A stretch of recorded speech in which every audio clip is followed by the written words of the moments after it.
What's good, everybody? It's time to get it in. This is also going to be on Facebook. So let me make sure that this is on Facebook first because they've been locking me out. Hold up for a second. I'm going to open up a new screen real quick and I got to go in your good screen. Uber and DoorDash do it right now. I love it. I love it because they've been putting us through enough. So now it's time to pay them back now. This is what I'm talking about.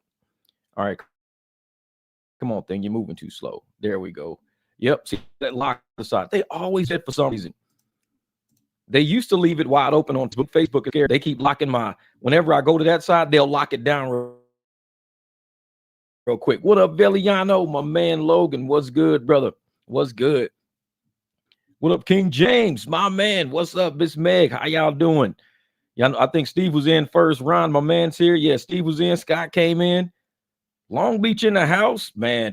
Hey, I haven't drove in 2 days. I said after Saturday, I said I'm gonna take a couple of days off, kind of let the apps kind of die down a little bit, then jump back on it. So I drove a little bit.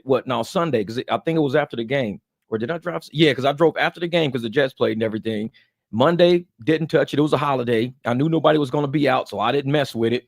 So I was like, yeah, let's not go out and mess around today. Let's kind of kick back, relax, slept a lot, caught up on my Netflix shows, watched the final season on a few of them. Had to get caught up because I got parts coming in today and tomorrow. So I got to get ready to drop these transmissions in 2 trucks and get these things out of here.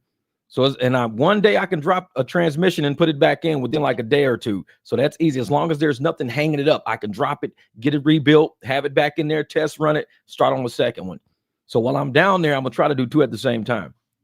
But today's live stream, I want to talk about how Uber and Lyft are actually or DoorDash. DoorDash kind of got caught stealing tips again. They got caught stealing again. I'm going to bring up this Uber one first. Let me show you about this Uber one right here. This one, the Uber threatens cutting off drivers if New York City increases minimum pay. This is pretty good. This is good. We told people, man, get your private clients together. Because if you don't have your private clients together, this is the kind of stuff they pull right here. Uber threatens cutting off drivers if NYC increases minimum pay. And this is where it says, Uber says it may effectively lay off thousands of New York City drivers if the TLC decides to raise the minimum pay standards. Here's his in a Monday evening blog post, the rideshare giant argued that the city's first in the nation minimum pay rules have made their services too expensive, leading to decline in trip volume. I think the decline in trip volume is because people are doing private rides, but that's just me. They're trying to say, oh, you guys are making it too expensive. You got to keep it cheaper so we can have more trips. Nah, these private rides are killing them. Them business cards is a problem. Because Uber warned that the further increases in pay will come at the cost of many drivers' ability to use the apps. This is something I saw at the bottom that I kind of liked. I'm gonna put this link in the description or whatever too. Where is it at? This was funny. I was like, yeah, Uber got caught. Uber got caught. Here it is right here. It says Uber recklessly onboarded thousands of drivers for many months. And we said it was getting oversaturated with all these drivers, only to lock them out in the effort to pay less. We haven't yet introduced rule amendments, but they appear to already be threatening to deactivate the same hardworking drivers if they don't get the results they want, said TLC spokesperson. So when everybody's out there saying, well, I don't want to be deactivated for doing private rides, so I'm not going to do them. You're going to be deactivated anyways. They onboarded thousands of drivers that they didn't even need. So they're going to be getting rid of people anyways. So for everybody out there scared that, oh, I don't want to be deactivated, it's not just New York that's going to happen in. It's going to happen everywhere across the boards. So y'all just be ready. I'm telling y'all, be ready. When you wake up one morning and your app says that you can't get online, you better hope you got some private clients if you got bills to pay, because your private clients are going to share your number and your information with other people that need rides. And it says right here, Uber is straight out lying and using scare tactics to hold drivers hostage to poverty, said Desai. This sentence right here. Tell me, this article just came out yesterday. Tell me, have I not been saying this the whole time? Uber is straight out lying and using scare tactics to hold drivers hostage to poverty. I even got a shirt that says resist poverty on him. do my rap say, hey, I'm doing everything I can do to keep these drivers out of poverty. That's our mission against poverty. And here we got news articles saying the same thing. Uber and Lyft are using scare tactics to keep drivers in poverty. Because if you keep people poor, you got control over them. You can force them to do things. You keep them in fear. You keep them scared. Uber relies on an oversaturated workforce to get an advantage in being the mode of transport that catches the fare. Uber needs the drivers. That's how it's putting on now. The show it's putting on now is because they don't want to pay the drivers. It's pretty simple. That's it. The show it's putting on now is because they don't want to pay the drivers. It's pretty simple. People want to pay us. The apps don't want to pay us. So I always say, Uber don't want to pay us, man. The apps want to pay us. Get your private rides together. Uber don't want to pay us. Now we got articles. And this article right here is from what? This is from some kind of transit thing. Let me put the link in here. Copy, because I'm gonna put the link here because I know other YouTubers on here might want to do something with this link as well. Maybe put it on your page to show drivers and riders and everything else. So this right here, that's the link. I got it in the comments right there. So you can copy that, put that in do a video on it on your channel or something like that. Let people know what's coming. What we've been talking about is starting to happen now. And just like Ron said, how ironic that Trump won. Now Uber want to throw shade because illegals are about to go. That part right here, that part. As soon as Trump won, oh, we're going to have to start cutting fares because drivers want too much. Because they knew they could play the illegals. Because just like it said in this article, they've been lying and using scare tactics. They've been trying to keep people broke. Like I said, I went through this article already. I kind of read through it and everything. It's a pretty long article. That's why I put the link in there for people who want to probably read this article online and do a whole video on it. Knock yourself out. It's a pretty good article, pretty good. But it's like Barbara Desani, the executive director of the New York Taxi Work Alliance, noted that the overall expenses are up 5%, while TLC shows the percentage of fares paid to drivers, both Uber and Lyft, have declined since 2019. She accused the company of lying to the public ahead of the critical decision on pay regulation. So she says Uber and Lyft, they're lying to the public. Have I not said that? And that's when she said Uber is straight out lying and using scare tactics to hold drivers hostage to poverty. This lady called it. We've been talking about, like I said, we stay ahead of the curve over here. This might be news to anybody else. To us, it's just confirmation on what we've already been saying. Confirmation on saying, resist poverty, be the resistance.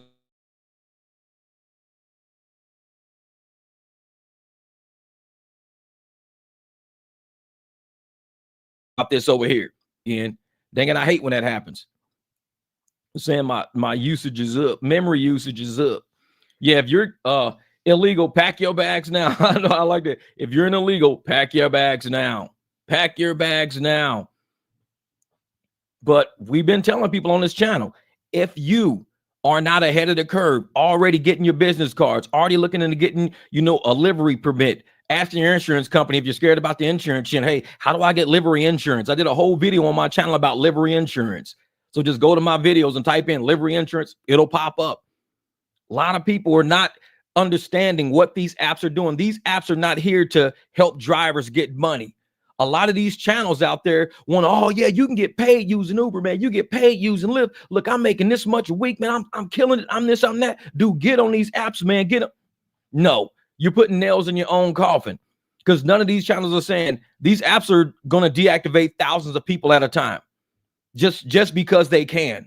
There's no law against it. You're an independent contractor. Even in the addendum you signed, they could turn your app off right now, and there's nothing you can do about it. You can argue and fight with them, but they just told you in the addendum, we can deactivate you for no reason. We don't have to have you on our platform. I don't have to drive for them. This is my car, my keys, my fuel, my repairs, my insurance. So if I'm not out making money for me and I'm making money for them, I'm the idiot, and I'm not going to be an idiot. We need to make sure we out there making the money that you need. What right here? Wait a minute. Here you go. Traveling said, hey, I did 5 rides on Saturday, made $300 private rides, worked all night long on the apps to make the same. Exactly. You can do 5 rides, $60, and people be happy to pay 60 because the app is charging them 80, 85, 120. They be happy to do. Oh, what? You could do 5 private rides, make $300 and be done. So why are you doing five rides on the app and making, $43, doing 5 rides, you've made $43, but those same 5 rides, the app probably charge each of those people, up to 150 total. So out of a 150, you taking home 40 something dollars. The apps is making $110 on your back. Like my last video put out, said Lyft was making a killing on me. They made money on me because they didn't give me any rides that I could convert. They gave me all black or black SUV because they knew what I was doing to extra comfort. They knew what I was doing to comfort. They know what I do to Excel rides. And they know when I go on Lyft, I'm converting everything on Lyft. So they gave me black and black SUV all day. And they never do that. They like, yeah, this dude, he's too smart. He's out making money right now. When we don't send him black and black SUV rides, he charges people black and black SUV rates on his own, and he makes his own money. That's why his cancel rate is so high. These apps ain't stupid. They ain't stupid. What's up, Bubba Sue? And I'm like, these apps ain't stupid. They know exactly what we're doing out there. We're independent contractors. You got them saying, we're going to deactivate everybody in New York because it's too expensive. It's too expensive. Well, hey, if you don't compete and go out and get the money for yourself, Uber and Lyft's going to price you out of the market. You're going to end up back at a W-2 because they're using you in your car to make money. Yep, Uber has always been lying to the public. Yep, that contracting, culture of lawyers that write contracts to benefit them because that's who running it. All these attorneys, Tony West, all these guys, they're the ones running it. These guys are attorneys. And I even said on a video, what do attorneys do? They run up a bill. They make sure they get their cut of the settlement, their cut of the percentage. That's their job, is to go through literature, go through paperwork, and to make sure they eat first. They're not worried about their clients. They're not worried about independent contractors. No, the attorney's got to make sure we eat first. Let's organize this and structure this contract so we got the upper hand. That's how law works. Then you got attorneys that come in and break that down, like all the attorneys for the TLCs and stuff, and they go, hey, we know you guys are lying. And that's what my other one is 77% cancel rate. And that's what my I'm gonna share this other screen real quick. If it'll pull up, bam. This one right here. The Attorney General Raul announces $11.25 million settlement agreement with DoorDash over delivery tips. Look at this. That's a settlement agreement with DoorDash over their delivery tips. Because we told y'all Uber and Lyft steals fares and tips. We know that. But guess what? DoorDash is doing the same thing. The settlement will resolve allegations that the company violated the Illinois Consumer Fraud and Deceptive Business Practices by misrepresenting to customers that tipping would increase drivers' pay. They misrepresented that tipping would increase the driver's pay. In essence, tipping was taking place of drivers' pay. Because it says right here, instead, DoorDash used tips to reduce the amount the company paid workers by putting it towards driver pay. DoorDash would get away with contributing as little as $1 towards a worker's pay and allowing tips to make up the rest. This settlement ensures tips from customers end up where they were intended to go, into the pockets of delivery drivers. So the $11.25 million is for all of the fares that DoorDash decreased on purpose. They decreased all those fares on purpose just to say, delivering this sandwich is $1, but the person probably paid a $13, $14 delivery fee, then gave the guy a $10 tip. So the person paid about $25. And guess what happens? DoorDash will put it at $1 delivery and say you got a $10 tip. So that's at $11. But the person paid $25 and the driver gets 11. So where'd the other 14 go? Is they reduce the fare all the way down. That's how DoorDash, and they're getting caught. DoorDash is getting caught at it. I'm going to put this link in the description too, in the chat too, for I know because everybody out there probably is like, man, I'll make a video on that. This is for you, Ron. My man, Ron, go gig it, Ron. This video's for you because I know you are always on delivery. You always talking about this right here is something you can put on your channel, brother. Because I don't really do DoorDash. I just kind of find it funny how people trust these apps, trust the terms of service, and trust these engineers. They never question it. I question the hell out of these apps every day. I told you I'm one of the most cynical YouTubers out there when it comes to these apps. I don't trust them at all. And they keep coming up with settlements, And guess what Tony West and the attorneys get out of $11.25 million settlement? If you got 30% of $11.25 million, that's $3.3 million you're getting. You're getting $3 million as an attorney because you settled. See, that's the thing.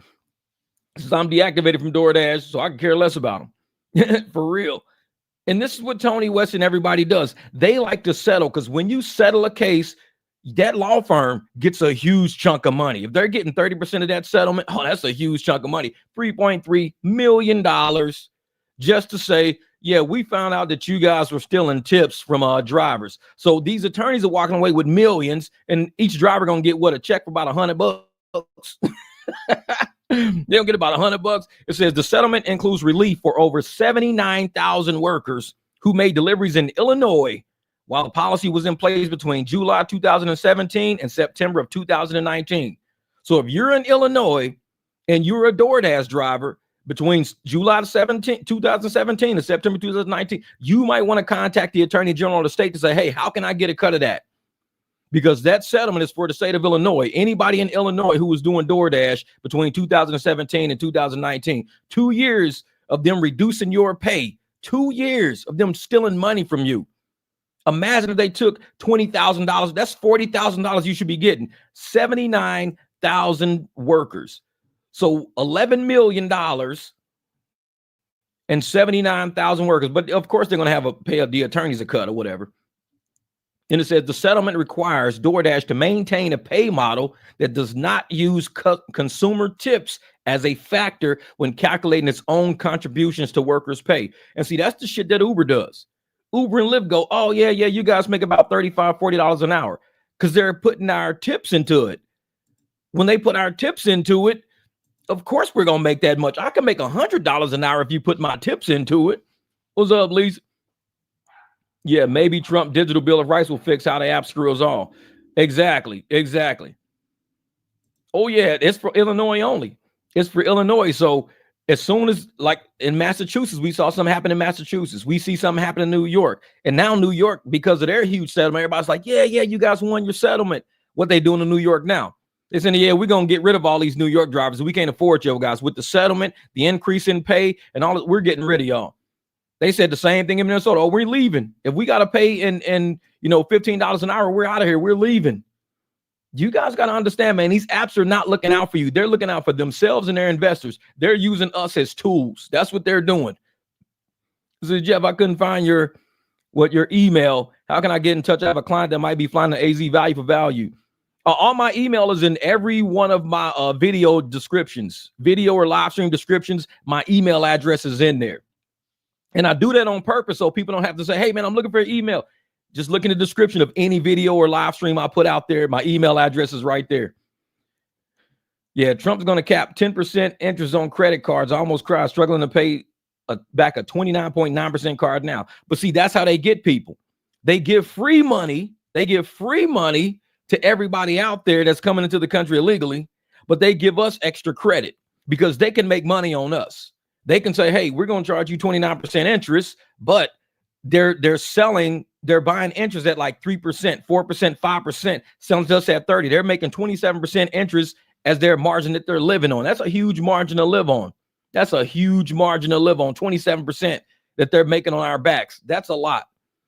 And it, like I said, it's gouging the American citizen when we do have the money. Because if we didn't have the money, we would be taking care of all these people on buses and planes and putting them in hotels and buying them food. We wouldn't be doing it if we didn't have the money. Where's the money coming from? Bilking Americans. That's what the trick is. Make Americans run up a bill. Make them all go into debt. Keep them all in poverty. Just like we say, keep them all in poverty. And what happens?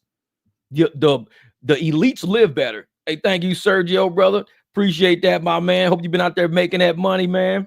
I got to get back out there with you guys this week. Let's do it. But I definitely want to get a live stream out to start out this week, man. I said, I'm going to get a live. And another thing, YouTube needs to talk to StreamYard, because I'm going to tell you something about, and I was going to say something about it in a certain video. I'm going to say it right now. YouTube and StreamYard need to go have a discussion, because this is what's happening. YouTube is throttling all of our videos because we supported a certain candidate, just like FEMA wouldn't take care of certain people's houses if they supported a certain candidate. That's how sad the shit is. But YouTube is throttling our videos, so we're not getting as many views, getting as many hits, getting as much going on with our YouTube channel. And StreamYard just moved my price from $25 a month to $45 a month. So I was paying $25 a month for my StreamYard account, what I'm on right now. They moved it to $45. So I canceled it. I said, so YouTube is hurting StreamYard's business. So I'm like, StreamYard, you might want to know why everybody's canceling our StreamYard accounts when you guys just damn near doubled our monthly subscription fee. You went from $25 to $44.99, and everybody's canceling right now because YouTube is messing with all your customers by not streaming our videos. They're not putting our videos out there. They're not recommending that. We're not getting the views. We're not getting the AdSense revenue. So we use AdSense revenue to cover some of the stuff we're doing on StreamYard. So if that's not happening, guess what? StreamYard is going to lose a ton of money thanks to YouTube playing games with censoring our videos because of who we supported during the election. So the executives at StreamYard need to be like YouTube. You guys need to quit censoring people because now that shit's costing us money now. You censoring YouTubers is now costing us money because all these guys are canceled. Yeah, I canceled my shit completely. So next month, it's just gone. I won't have StreamYard next month. It'll have the little duck back up in the fucking corner. But I've been running StreamYard for almost a year now at $25 a month. About a year, I've been running it for about $25 a month. I looked at my bill. They hit me for $44.99. I was like, where the hell $44.99 come from? So I go look stuff up and everything. Sure enough, they bumped the price up. So I said, nope, take that shit off of auto pay. I'm not paying for it no more. Because YouTube is throttling all of us. So why in the hell am I paying double just to be throttled? This shit don't make no sense. And people are like, well, Jeff, you can afford it. Yeah, I can afford it. But it's the principle behind it. Do not throttle me and think you're going to charge me double and I'm going to be okay with it. Hell no. Of course I can afford an extra $20 a month, but I'm not paying it. Because you sat up there and throttled all of our videos all through August, all through September, all through October, and you expect me to pay double now? You better talk to the people at StreamYard about why we all canceling our subscriptions. Talk to them. Jeff, why the hell you canceling, bro? You've been with us for like a year. What the deal is? Talk to YouTube. You ask them. And I hope the execs at YouTube, at StreamYard, call them and say, man, you guys just fucked up out of millions of dollars by throttling YouTubers who use our service. Now, I hope they make that phone. Because, yeah, I can afford an extra $20, but not for if I'm getting less of a product, less of a service, I'm getting less and you're charging me $20 more per month when I'm only paying $25. That's damn near doubling my price, but giving me half of the service. That's like going in paying for a hamburger, $5, and they cut that motherfucking half and say, hey, this is for $10. Like, wait a minute. I was paying $5 for the burger. You cut the burger in half and sell me the half for 10? What? Hold on, wait. What part of the world is this okay in? You're going to cut I'm getting half of a hamburger for damn near twice the amount of money I'm paying. I'm getting half the service I'm getting on YouTube when I'm paying double on StreamYard. No, hell no. Discontinue. It's the principle about it. It's the principle. So you want me back on StreamYard? If StreamYard wants me back, they better start making some phone calls to YouTube. Have YouTube, just like Mark Zuckerberg, apologize to everybody. Have YouTube execs put out an apology. We are sorry for throttling and censoring and doing this to all the accounts out there who weren't agreeing with what we felt should have been a certain way. We're sorry about that. Just like FEMA had to fire that lady. Why? Because she's sitting there, don't take care of nobody's house. They got a Trump sign in front. They were censoring assistance to people that were going through a traumatic event, censoring through people saying, we're not going to take care of you if you support Trump. You're a government official. Our tax dollars go to pay you to take care of us. You don't get to pick and choose who you take care of if you're a government official. It's like, come on, please. Yeah, exactly. See, Eric right there. Don't get notifications about the live stream. I emailed my list this morning. I sent my email to people this morning. Anybody who wants notifications about anytime I do a live stream or anytime I do a video, email me. My email address is in my description. Email me and say, put me on that. That's all your subject got to say is just notify me. You ain't got to type a whole email. Just send me an email saying notify me. I'm going to put you on the notification list because people like Eric, they get notifications direct from me before I go live or before I drop a video. I said, hey, man, I'm about to drop a video today at noon. Hey, I'm going to drop a live stream today at 12:45. I let them know personally. They don't have to wait on YouTube's bullshit. I let them know. And this is like, we can get around YouTube. We can get around all of them. This is, hey, before you cancel StreamYard, can you invite a good rideshare attorney on your channel and ask her to explain why drivers have to go through arbitration and the agreement or so. A lot of attorneys don't know shit about rideshare. I don't even bother with attorneys because they don't know nothing about ride. Unless you're a rideshare attorney, like a true rideshare attorney, nobody knows one though, because none of them want to go against Uber and Lyft because Uber and Lyft got deeper pockets. Most people can't afford an attorney. If you're a driver, you can't afford an attorney. So most drivers don't have just some attorney on standby to deal with rideshare. We don't got money like that. So yeah, it's like now any rideshare attorney out there is probably somebody who's a part of a coalition of attorneys who want to help rideshare drivers get reactivated and shit like that. Other than that, I say go get private clients. That's what I say. Go get private clients because it ain't just rideshare game ain't worth it. It's like, hey, I picked up some peeps from Alabama, got an airport ride out of them, and some leftover booze sold to my neighbor for 30. I got 45 for the piece from Alabama, made 75 one ride from downtown Phoenix. Traveler, you wild, man. Thank you, brother. Thank you. He said, man, they gave me all the alcohol because they couldn't take it with them. They was going back to the airport. They said, hey, man, we gotta go back to we can't take this alcohol with us. Hey, here, you can have this alcohol. Your neighbor's like, I'll buy it. Shit, I'm in a garage anyways. I'll buy it. Just got the Facebook message, but not the YouTube. Yeah, that's what I'm saying. So what StreamYard needs to do is contact the executives at YouTube and say, you guys are screwing with our money now. We have people unsubscribing our StreamYard services because they're using it for YouTube, and YouTube is playing a game with them, just like when Facebook played a game with these same people. And so if you're not going to be putting out notifications and putting their videos and recommendations, they're not paying for services like StreamYard to do content with because it's wasted money. It's wasted. And I'm resourceful. I'm not going to waste $45 a month when I can use that money for something else. $45 in my gas tank is almost a full tank of gas. I can make about $600 off that full tank of gas. So I'm like, you know what? I'm going to use that $45 every month to make $600 every month. So I'll take it away from StreamYard, put it in my gas tank. I make $600. Now, I used to put it on StreamYard, do my YouTube shit, and make money off of videos. YouTube don't do that now. So I'm like, well, give me my $45 back. I'm going to invest it into something else. My investment that'll return me some real good money because I don't play games with YouTube and all these. I don't do that shit. I know where to put my money to get money out of it. Since my LLC attorney is a specialist in transportation and knows the details of rideshare. That's what's up. That's what's up. I know on Facebook, they throttle on live streams. Wait a minute. I know on Facebook, they throttle any live streams. They aren't on the platform. When they go through StreamYard, they throttle. I bet YouTube does too. Oh, yeah. Oh, yeah. What's up, Trace? What's up?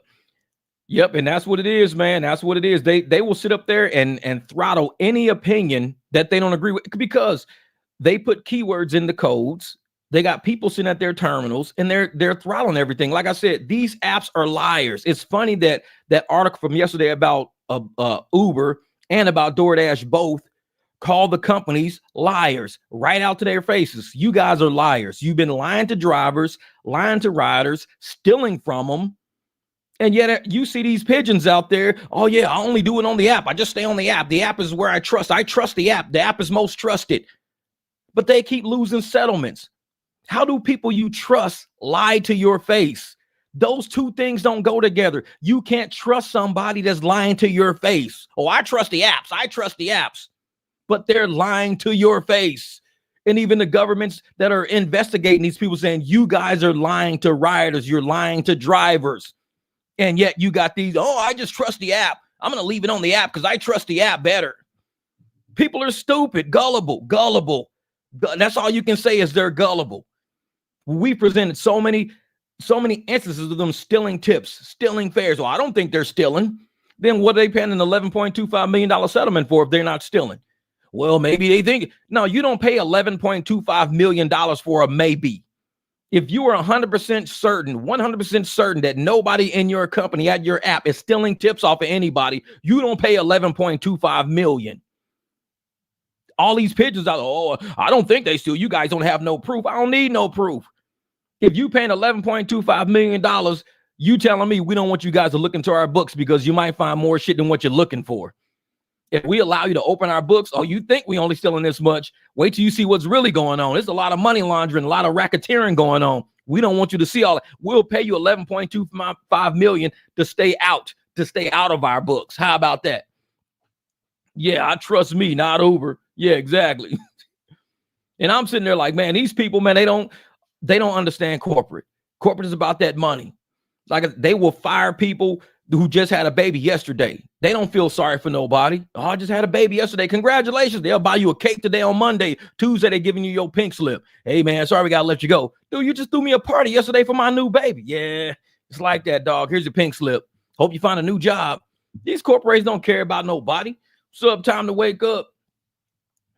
Yeah, they selling at least $300 million a week, and they gonna settle for 11.25.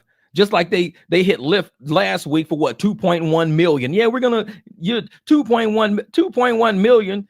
They steal that shit in a month from everybody. Drivers are paying these settlements. Uber and Lyft ain't paying these settlements. DoorDash ain't paying these settlements.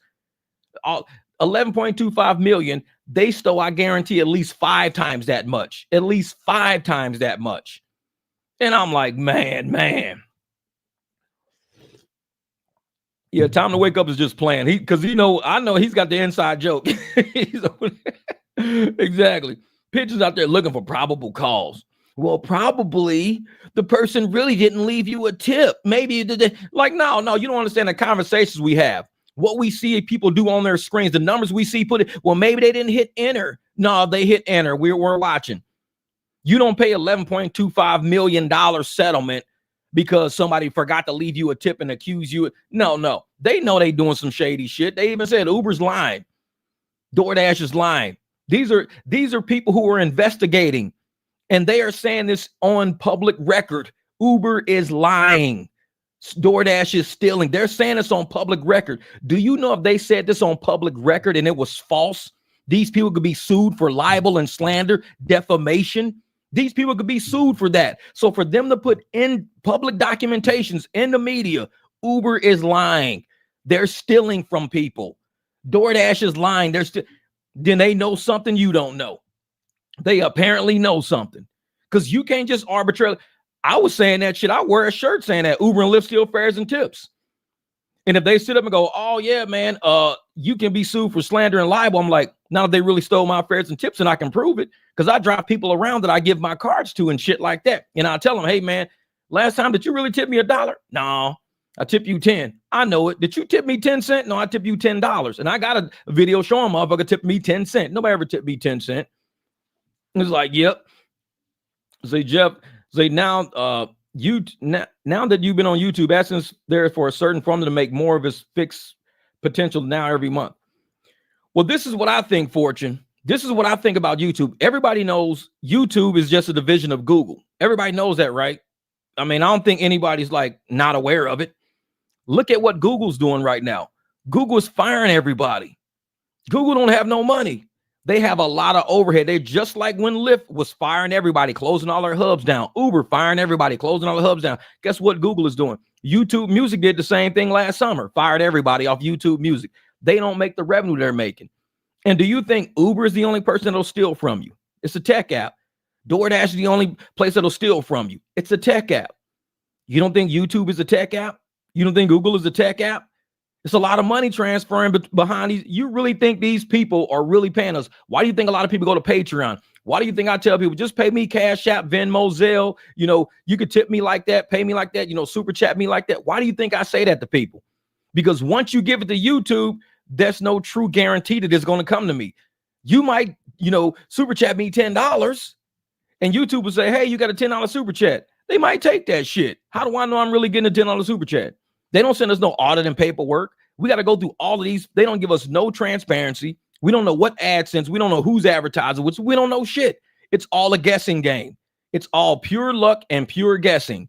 If you ever want to pay somebody and make sure they got it, you got to go straight up. That's why in all the descriptions of all my videos, all my live streams, I put my Cash App. I put my Venmo in there. Because if somebody says, man, I want to support the channel, I want to keep you on the air, man. I know you got to be out in these streets. You got to be up under these trucks working, but you got to take out some time to get on the air, man. Keep this community going, man. Get on the air.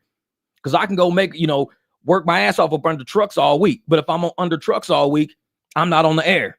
If I'm in the streets all week, I'm not on the air. When people like Traveling Irishmen, people like Bighorn Kid, people like Bed and Breakfast, when they taking care of saying, hey, man, we want to make sure we keep you on the air.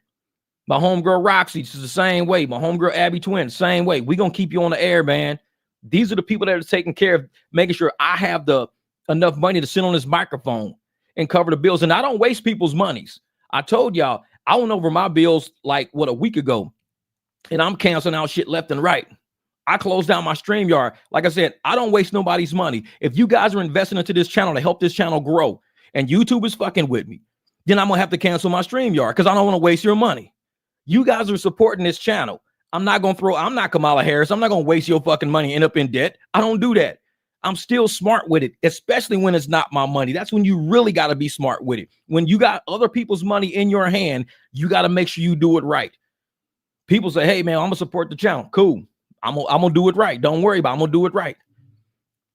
And I'm one of those people that will cancel shit that looks shady. And I think it's very shady that all my views and everything's going down, my live stream views and everything's going down, but I'm paying StreamYard double. No, StreamYard is gonna be mad as hell when everybody start canceling. Dude, why is everybody canceling their subscription with StreamYard? And it's mainly Republicans canceling their subscription with StreamYard. Y'all gonna end up StreamYard gonna be a completely Democratic company after a while, just like Uber. Just like YouTube, it's going to be a Democrat company. Just like Facebook was, it's going to be a Democrat company because Republicans don't stand that bullshit. I don't care what your opinion is. I don't care. You should be treated fairly. You have a right to your opinion just like I have a right to mine. You should be treated fairly. If you don't like Trump, say you don't like Trump. Cool, knock yourself the fuck out. I'm not mad at you because you don't like Trump. I know a lot of people that don't like him. I still pick them up. I still laugh with them. I'm still cool with them because I don't give a fuck what you think. I don't care if you don't like Trump. I do. That's all I got to care about is that I do. I don't need to care if you do or not. I don't like Kamala Harris. Do you care? No, you don't care because you like her. And that's all that really matters. You like her. That's cool. But I'm not going to be mad at nobody. Oh, you don't like Trump. I don't like you unless you like Trump. I don't give a shit. That's your bad. Motherfucker, I like chocolate chip cookies. Some people don't. It's not my problem. I like sugar cookies instead. Well, cool for you. I'm not mad at you because you like sugar cookies. Like fucking eat them. I'm still going to eat chocolate chip cookies because that's what I like. Shit don't bother me when people like something that I don't like. It doesn't bother me. And the fact that I think that the way the economy is going to look already, look at the stock market already. Look at Bitcoin. My Bitcoin was around, I think, because I put a couple of $100 in. So it was always around $600 because I made some gains on it because I bought it low. And I was always, that shit was almost $900 yesterday. My little couple of $100 done grew like $900. Because I bought it when Bitcoin was at the bottom, when it was tanking. I bought a ton of that shit when it was tanking. Now it's almost $1,000 of what I got. I can cash that shit out. I can cash it out right now, wait till it tanks again and rebuy it again and let it go up. So my little initial $200-$300, I could turn that shit into like about $5,000-$6,000 if I just keep selling at the peak, buying at the dip, selling at the peak, buying at the. I could turn this little $200-$300 into something special. But that's what Trump does. He comes in and he sparks innovation and he sparks people saying, hey, let's get this done. He don't spark, oh yeah, now you're gonna be giving us some free shit, Trump. Woo, man, I've been waiting, man. He's like, you know what, I'm gonna give y'all breaks. Hold up. He said, I'm gonna give y'all some breaks. This is what I'm gonna do. I'm gonna make sure I start cutting interest rates because I cut interest rates. That means you guys don't have a lot of expense because interest is expense. I cut your expenses out. When I cut your expenses out, you got more income to cover your bills, to cover things you got to cover. That's what we talking about.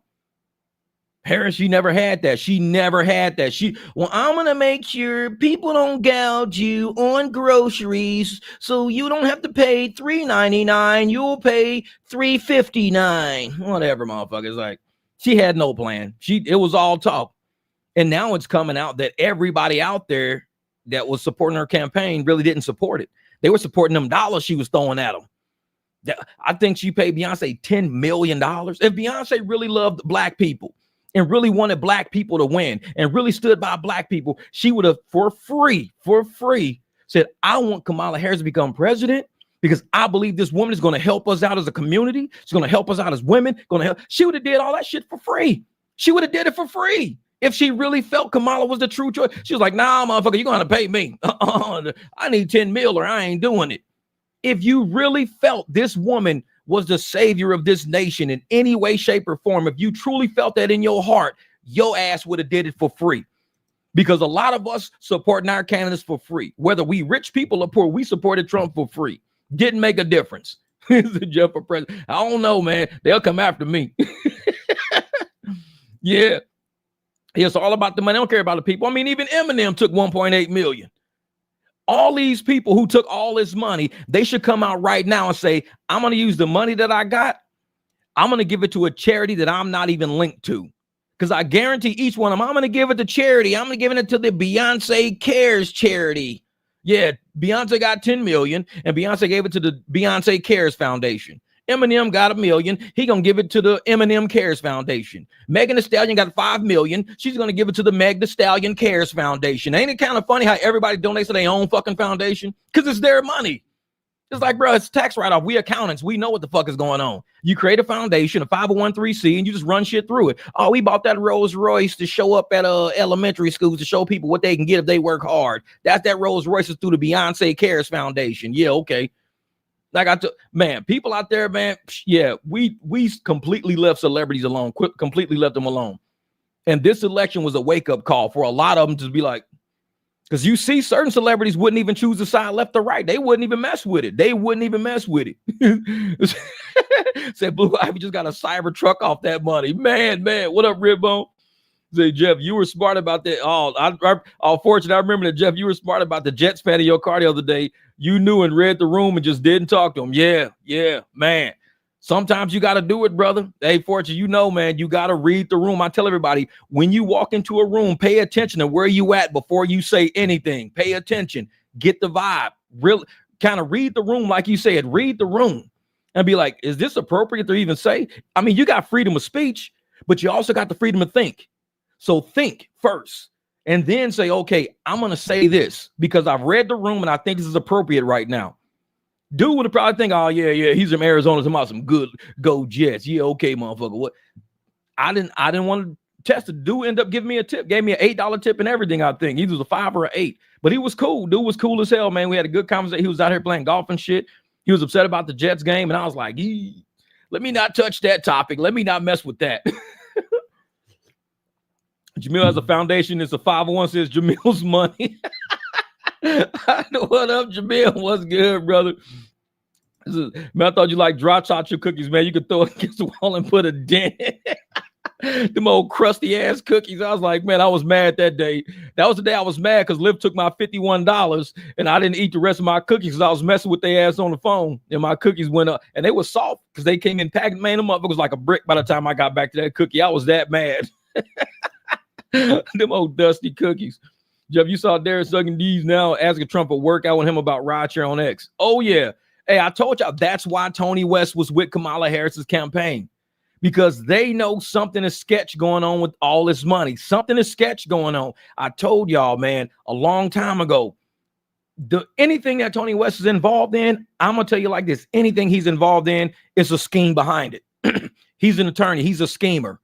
When he was at the Justice Department, what did he do? He schemed people out of billions of dollars. He schemed Kamala Harris. He was with her campaign. What happened with the campaign? Went belly up. He's with Uber. What's Uber doing? Always screwing drivers over, getting sued, having settlements left and right. Anything this man touches, he is just a bad flag. If you see Tony West's name on some shit, that's your first red flag right there. He is not a respectable, responsible person. He's not.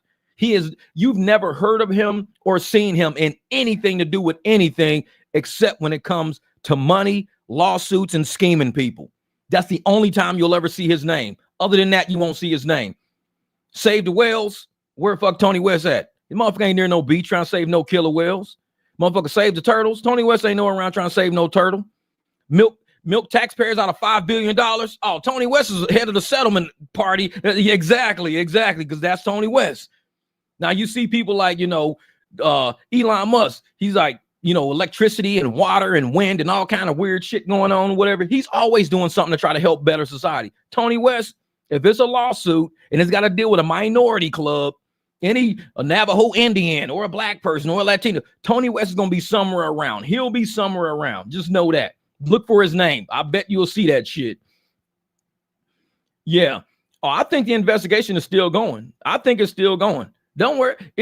And now that the Republicans have power, trust me, that article in the New York Post was written by people who were in the White House. They are upset at Tony West for what he did and how he took the DOJ. And not only did they use the DOJ against Trump, but they use it to rip off American taxpayers by settling lawsuits that the U.S. government would have won, clear-handedly won. The U.S. government would have won those lawsuits, hands down. All the evidence was on the side. But Tony West said, we don't want to win.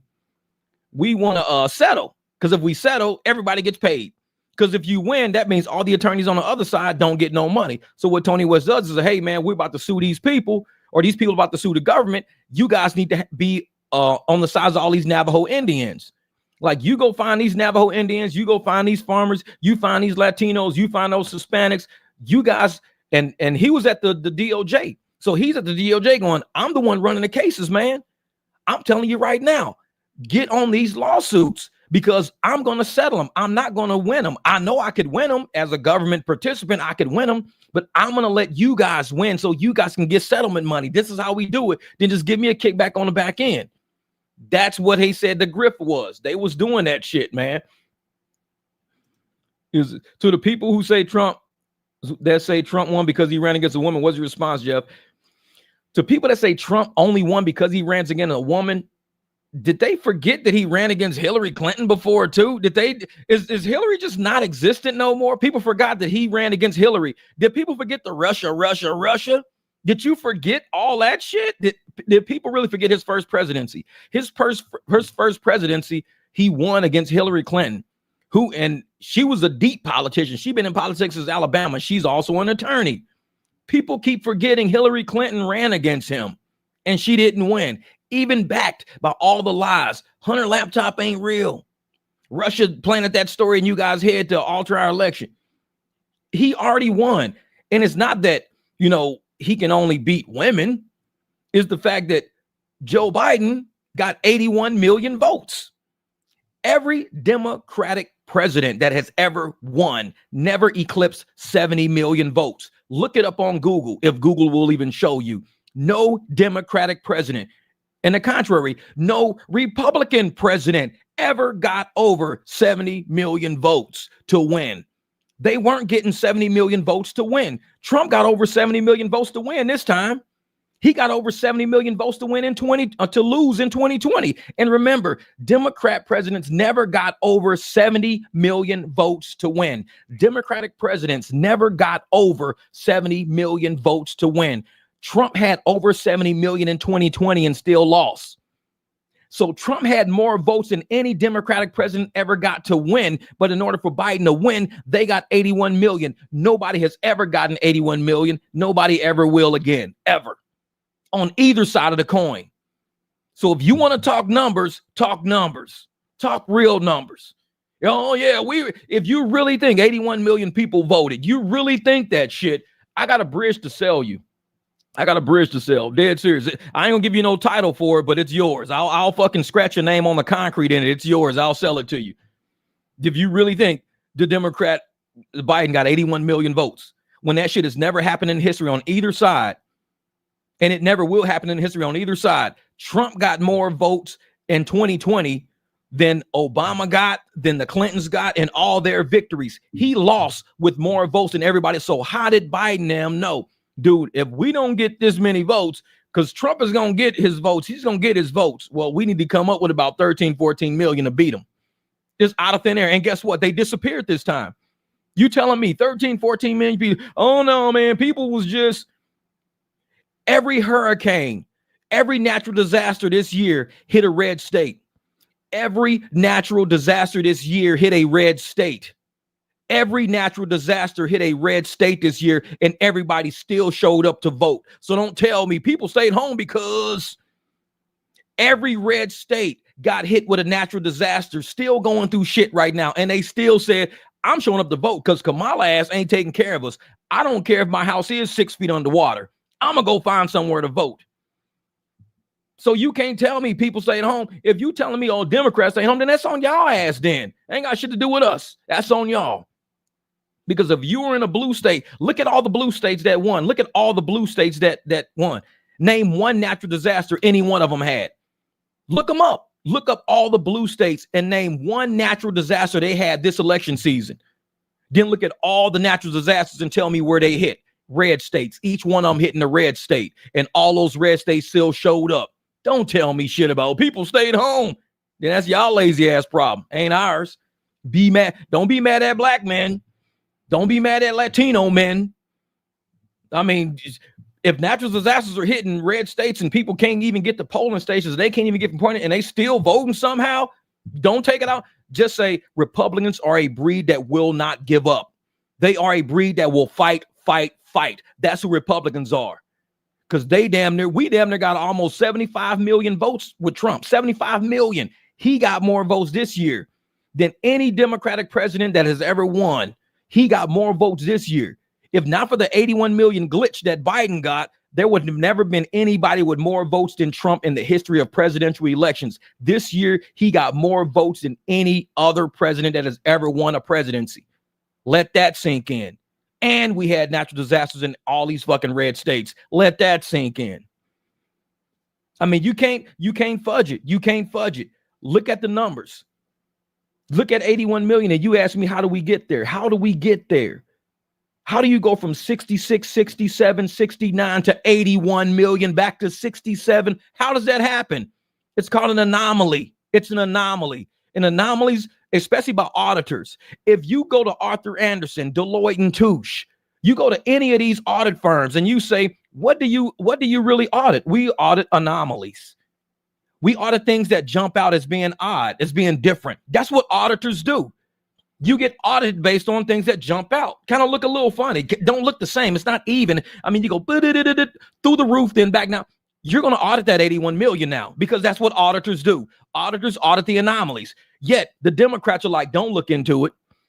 But it's an anomaly. Don't look into it. If you look into it, you're an election denier. But it's an anomaly. We should look. No, don't look into it. You're an election denier. They want to call you a name because you notice an anomaly, because you notice something is wrong and say, why don't we just look at that? Nope. If you look at that, you're wrong. You don't believe in democracy. They fuck with your mind to make you not believe what you're saying. That you see a dude with a beard and a mustache and all this shit, and they put a dress on that motherfucker and go, that's a lady. They fuck with your head. That's a lady.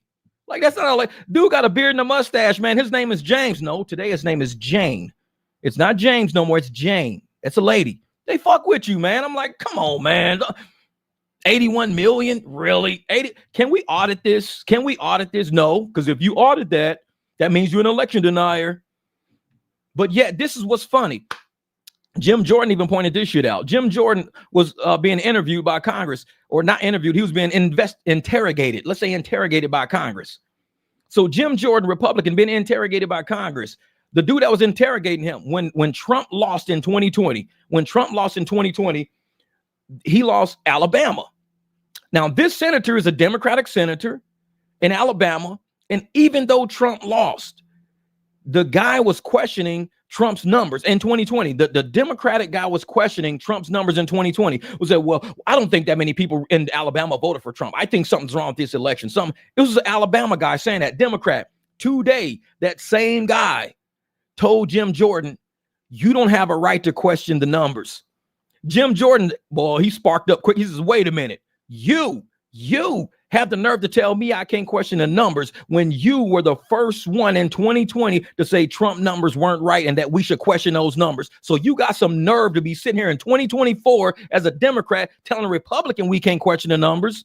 But you as a Democrat was questioning Republican numbers in 2020. You were the first one to do it. The dude shut up quick as a mother. He was like, well,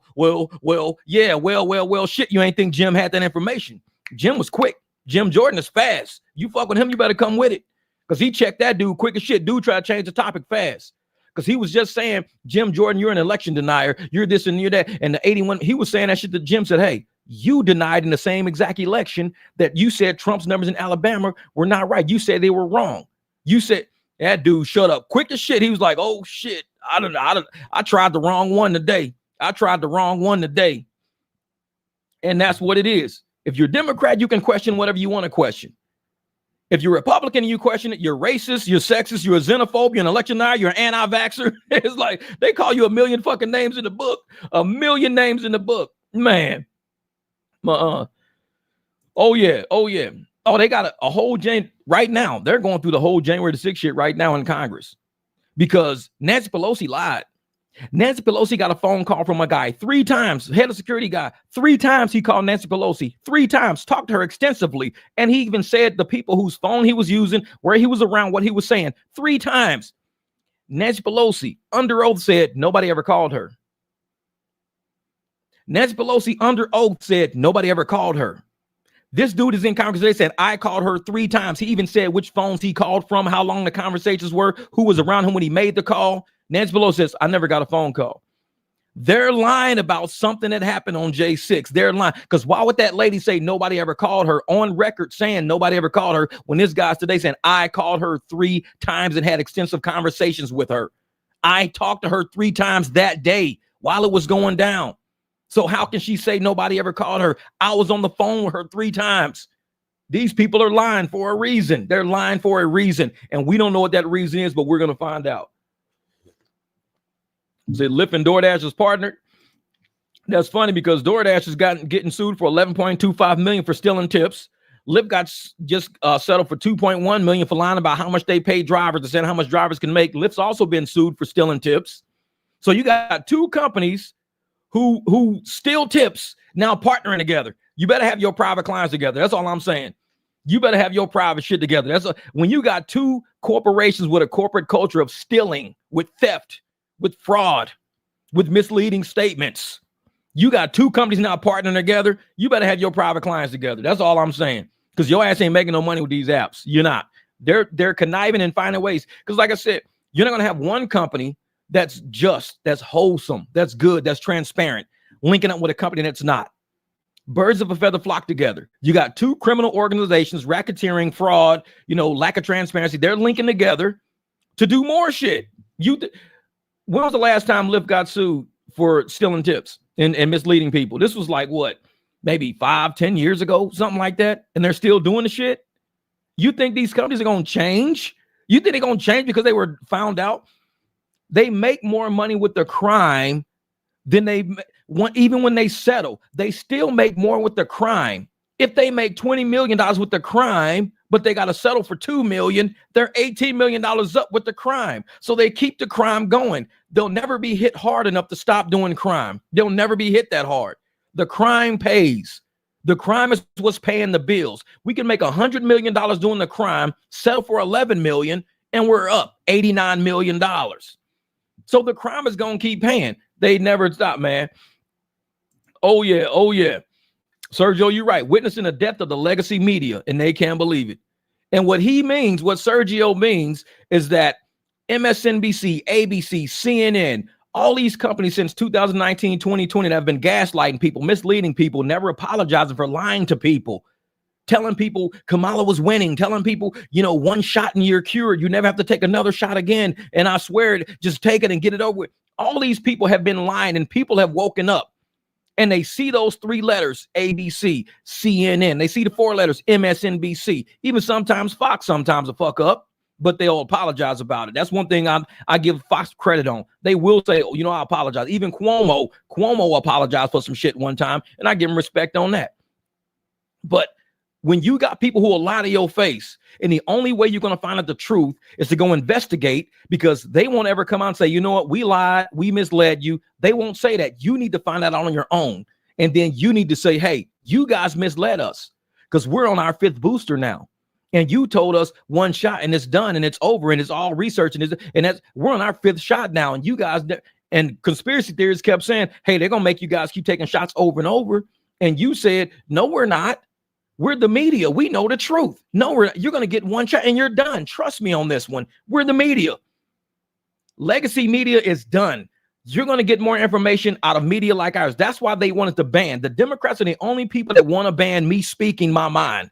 The Democrats are the only party that want to ban that. But they're also the only party that has lied to you and misled you. They are also the only party that has sat there and let Beyonce say a $10 million speech. And she said it in 3 minutes and 25 seconds. They gave $10 million to Beyonce for 3 minutes and 25 seconds to tell you how she believes in Kamala Harris. This is what the legacy media does. They sit and they tell you, oh, if you wear a sock on your face, you can't transmit it to nobody. Or if you get a shot, you can't. This is what legacy media does. And people like me who didn't believe that shit, and I have freedom of thought, because if you look in the Constitution, we have the freedom to think. At least we got the freedom to think. So if I think something and I say, hey, man, this is what I think, and I tell you that's freedom of speech. And I'm not one of those people that believes that any speech I say is harmful. It's not harmful speech. I mean, how is me telling you that I want you to be better off and I'm voting for you to do something better for you and your family, how is that harmful? Do you know what they got out right now? Right now, you know what Democratic women are doing? Let me go find this for you. Let me show you what Democratic women are doing. Where is this shit at? Hold up for a second. Where is this at? I'm gonna find this real quick. I'm gonna show you something. I'm gonna show you something that a lot of people don't want you to know about, because if this was Republicans doing this, it would be Maine, it would be everywhere. It would be everywhere if this was Republicans. Now, what I'm showing you right now, let's let it keep spinning.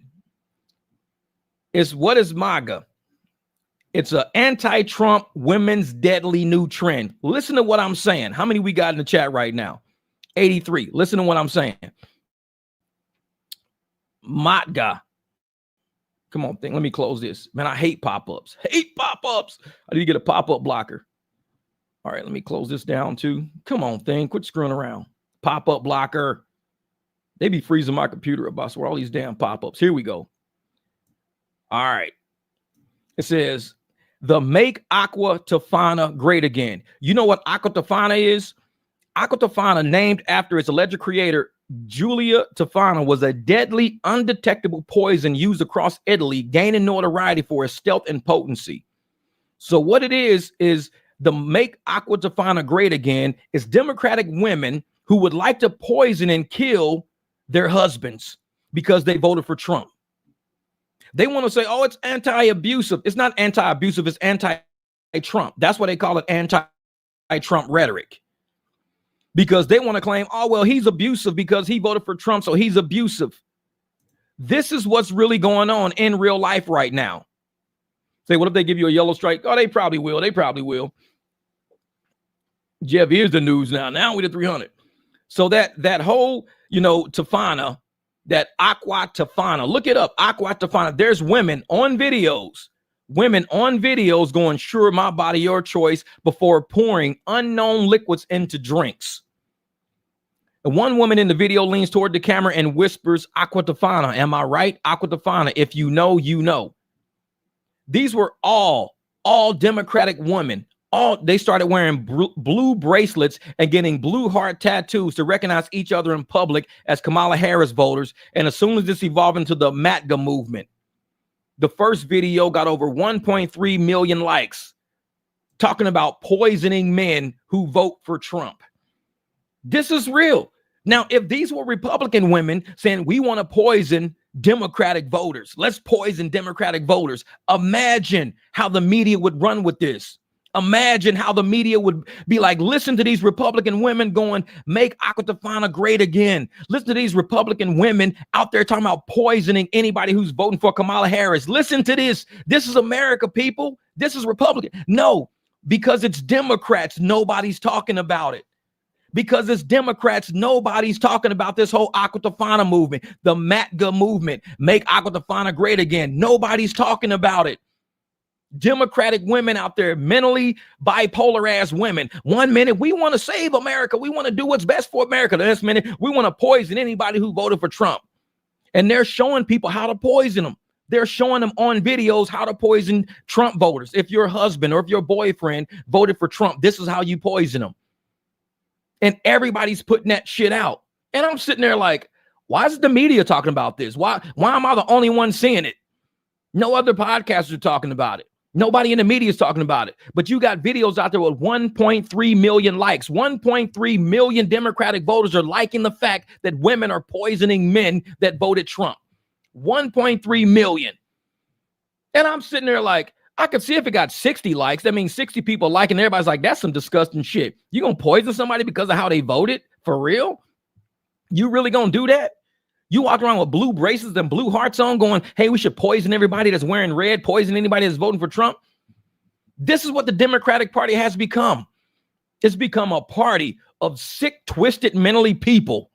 And I'm sitting there like, this shit is crazy. I'm like, first you're upset that a lot of us, you see a man and I say, hey, what's up, dude? Well, I identify as a woman. Well, I didn't know that because I'm looking at the dude. I know what you're looking at, but I identify as a woman. So I'd appreciate it if you just call me a woman and not call me dude. Sorry. But if I'm looking at you and you're a guy and I say, what's up, man? You getting mad at me. And I'm like, nobody's playing fucking fantasy land right now. We cannot even keep it real no more with people. We got to play this mental game. And now it's to the point that where they're going out promoting, killing Republicans through poisoning them.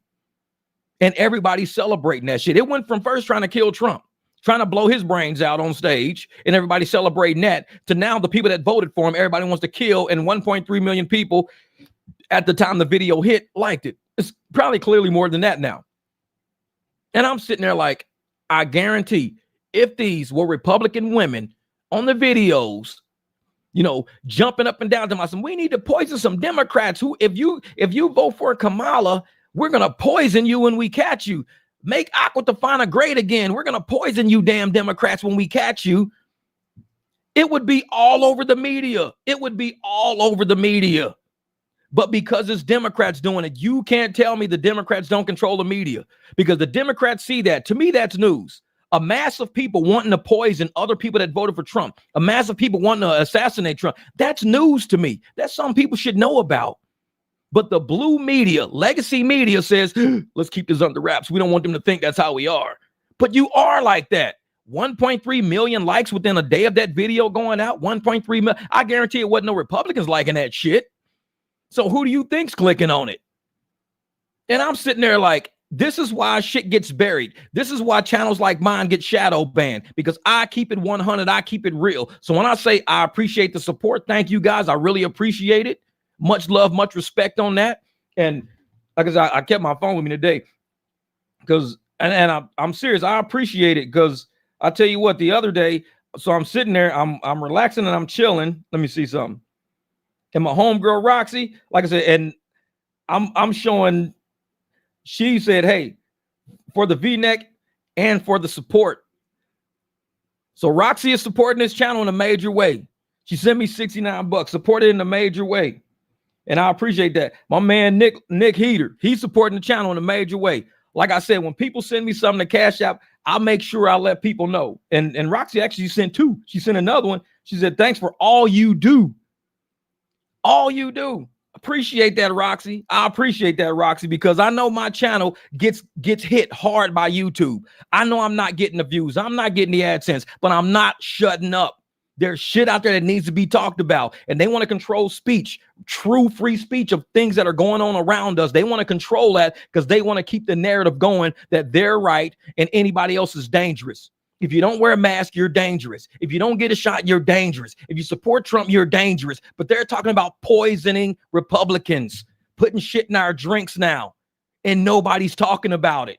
Not a single Democratic outlet is talking about it. That's why they want to keep channels like this silent. But I'm letting all you know, because y'all need to go find out what it is. You need to post this on your Instagram, on your YouTube, on your Facebook, post it on X, post it on Twitter. Let people know who these people really are. They are the evil ones in this country that don't care about nobody. And it's all over us wanting a better country. We want a better country. We want more money, lower interest, better jobs. And for that, they want to poison us just because we don't vote the way they do. No. Man. Oh, yeah, it's cheaper now. I like it. It's cheaper now. That's the shit they pulled with poison. They still doing it. Realize most people voted red. Oh, yeah. Yep. And that's the thing. They want to sit up there, see, Juan, they want to sit up there and act like Democrats are dangerous, that we want people dead. And when you take in college, there's a course, psychology, and there's this thing called transference or something. I can't even remember what it was. It was like transference. But what it is you take all the guilt you have about yourself and you can't look in the mirror. You feel you are a very, very ugly person inside. You're a very ugly person. You're a liar. You're a cheater. You feel and you transfer that shit to somebody else to make you feel about them how you feel about yourself. And that's what I think a lot of Democrats are doing. They have this transference. They feel like shit about themselves. And so they start, Republicans are dangerous. They're racist. They're haters. They want us all to die. They don't love us. They don't care about us. But when really it's them. It's how they as a Democrat feel, because they're willing to poison you. They're willing to not take care of your house during a tragedy. A hurricane came because you have a sign that says Trump in your front yard and you want to support Trump because you believe Trump's going to make this country better, even for people like that don't like you. That person says, I don't want to take care of that house because it says Trump in front. Like, wait a minute. But that right there, that person wants you to be better off. I don't care. They support Trump. See, the Democrats are mentally deranged and they don't even realize it. That's how deranged they are. They don't even realize they're deranged. If you put them in a straitjacket, and I'll tell you this is how you can tell if somebody's crazy or not. Put them in a straitjacket and make them say exactly what they're saying. Because if you put me in a straitjacket, and I go, this is what I'll do. I'm in a straitjacket. I'll go, I want taxes to go down. I want, the economy to do better. I would love people to, just have nice houses again, for cheap. I like, people to be able to open up companies and businesses. So does any of the shit I sound crazy? Like I'm wearing a straitjacket. Does anything I'm saying sound crazy? No. Now put a Democrat in a straitjacket. Yeah, we should poison their drinks. Yeah, let's poison their drinks. Yeah, somebody should kill Trump. Yeah, they should miss. Somebody should be a better shot. They're in a straitjacket saying that shit. They sound crazy now, don't they? Anybody in a straitjacket going, yeah, we should poison them. Yeah, let's poison them. We should kill Trump. Yeah, let's kill him. Let's kill him. Let's kill him. Oh man, we should. If you ever want to know if somebody's crazy, just imagine them in a straitjacket saying the shit they saying. Because if I'm in a straitjacket and I'm saying, I just want everybody to be, treated equally fair. Don't worry about skin color. And I'm wearing a straitjacket saying that, you're going to be like, well, this dude is talking pretty sane to me. He says something pretty sane. People treated equally and not worried about their skin color. It sounds pretty fair. But yet, put on a straitjacket and say, yeah, we should be poisoning these men. Yeah, they voted for Trump. Yeah, let's poison them. Yeah, let's not take care of their houses because they got a Trump sign in the front yard. Yeah, let's not take care of their... Yeah, you need to be in a fucking straitjacket. Exactly where I imagine you is where you need to be saying the shit you saying. So we know the crazy people out there.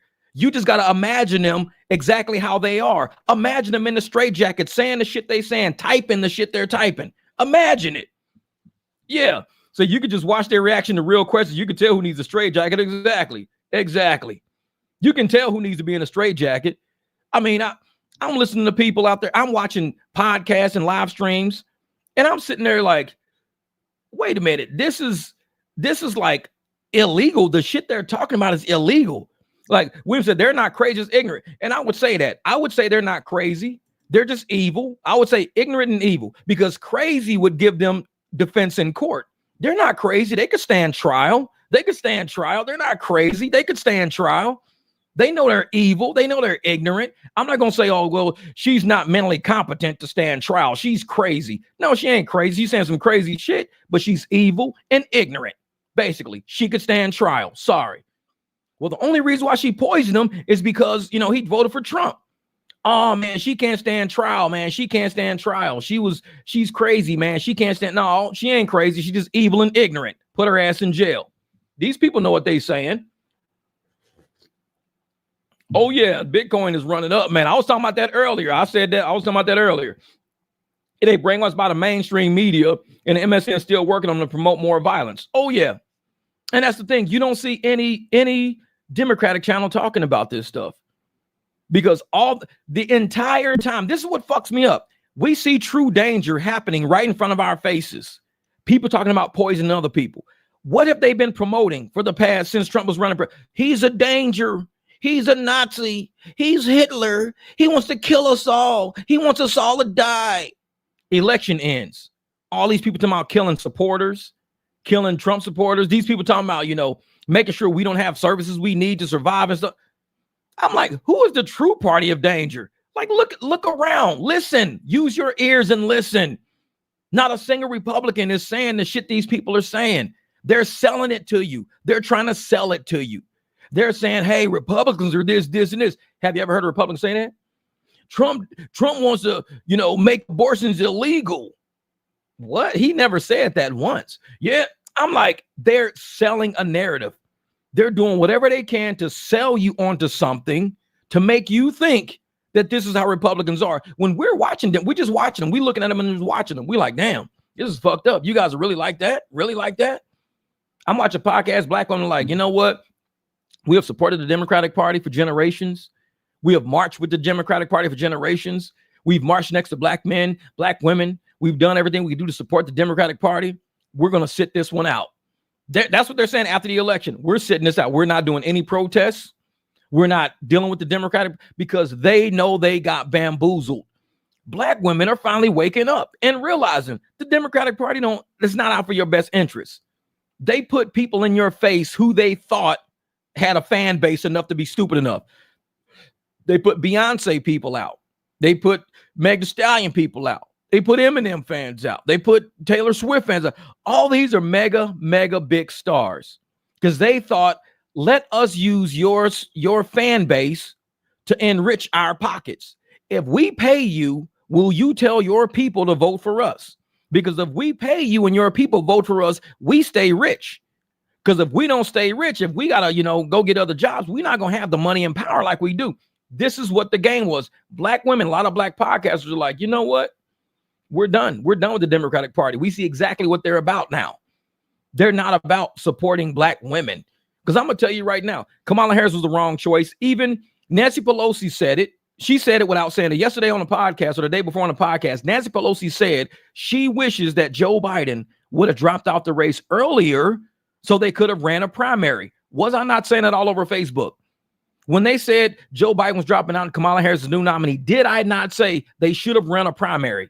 They should have run a primary because there were way too many more intelligent women who could have did it. Way more intelligent women. And some are black women. Way more intelligent women than Kamala Harris.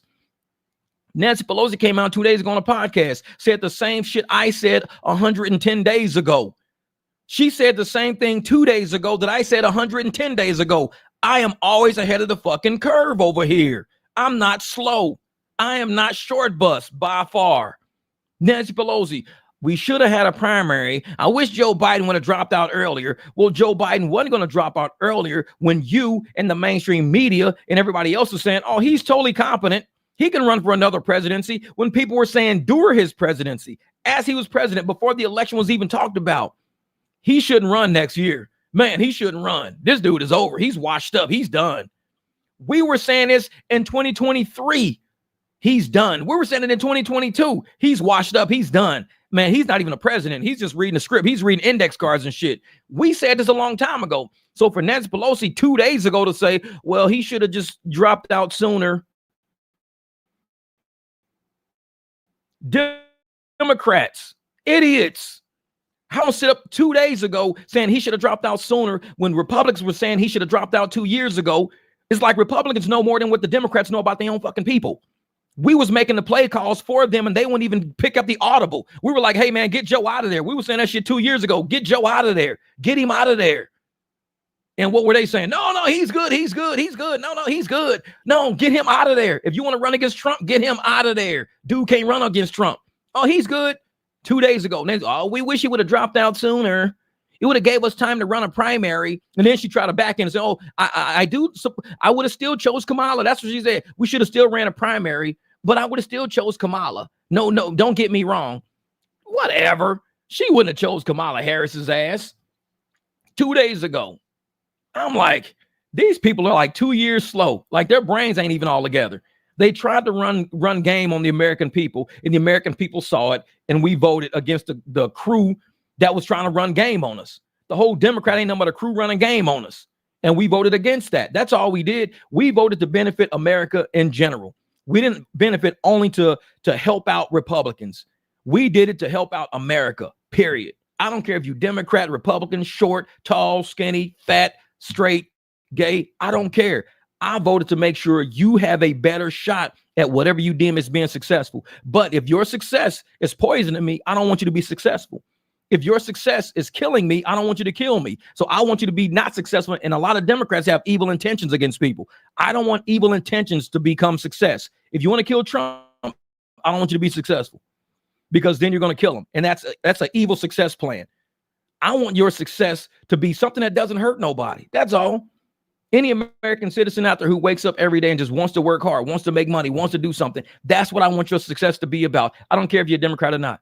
Be a Democrat. Say, hey, you know what? I'm going to open up a company. Guess what? As a Republican, I'll even work for you. I'm an accountant. I'll work for you. But make sure you don't say, hey, man, anybody who supports Trump, charge him 10% extra.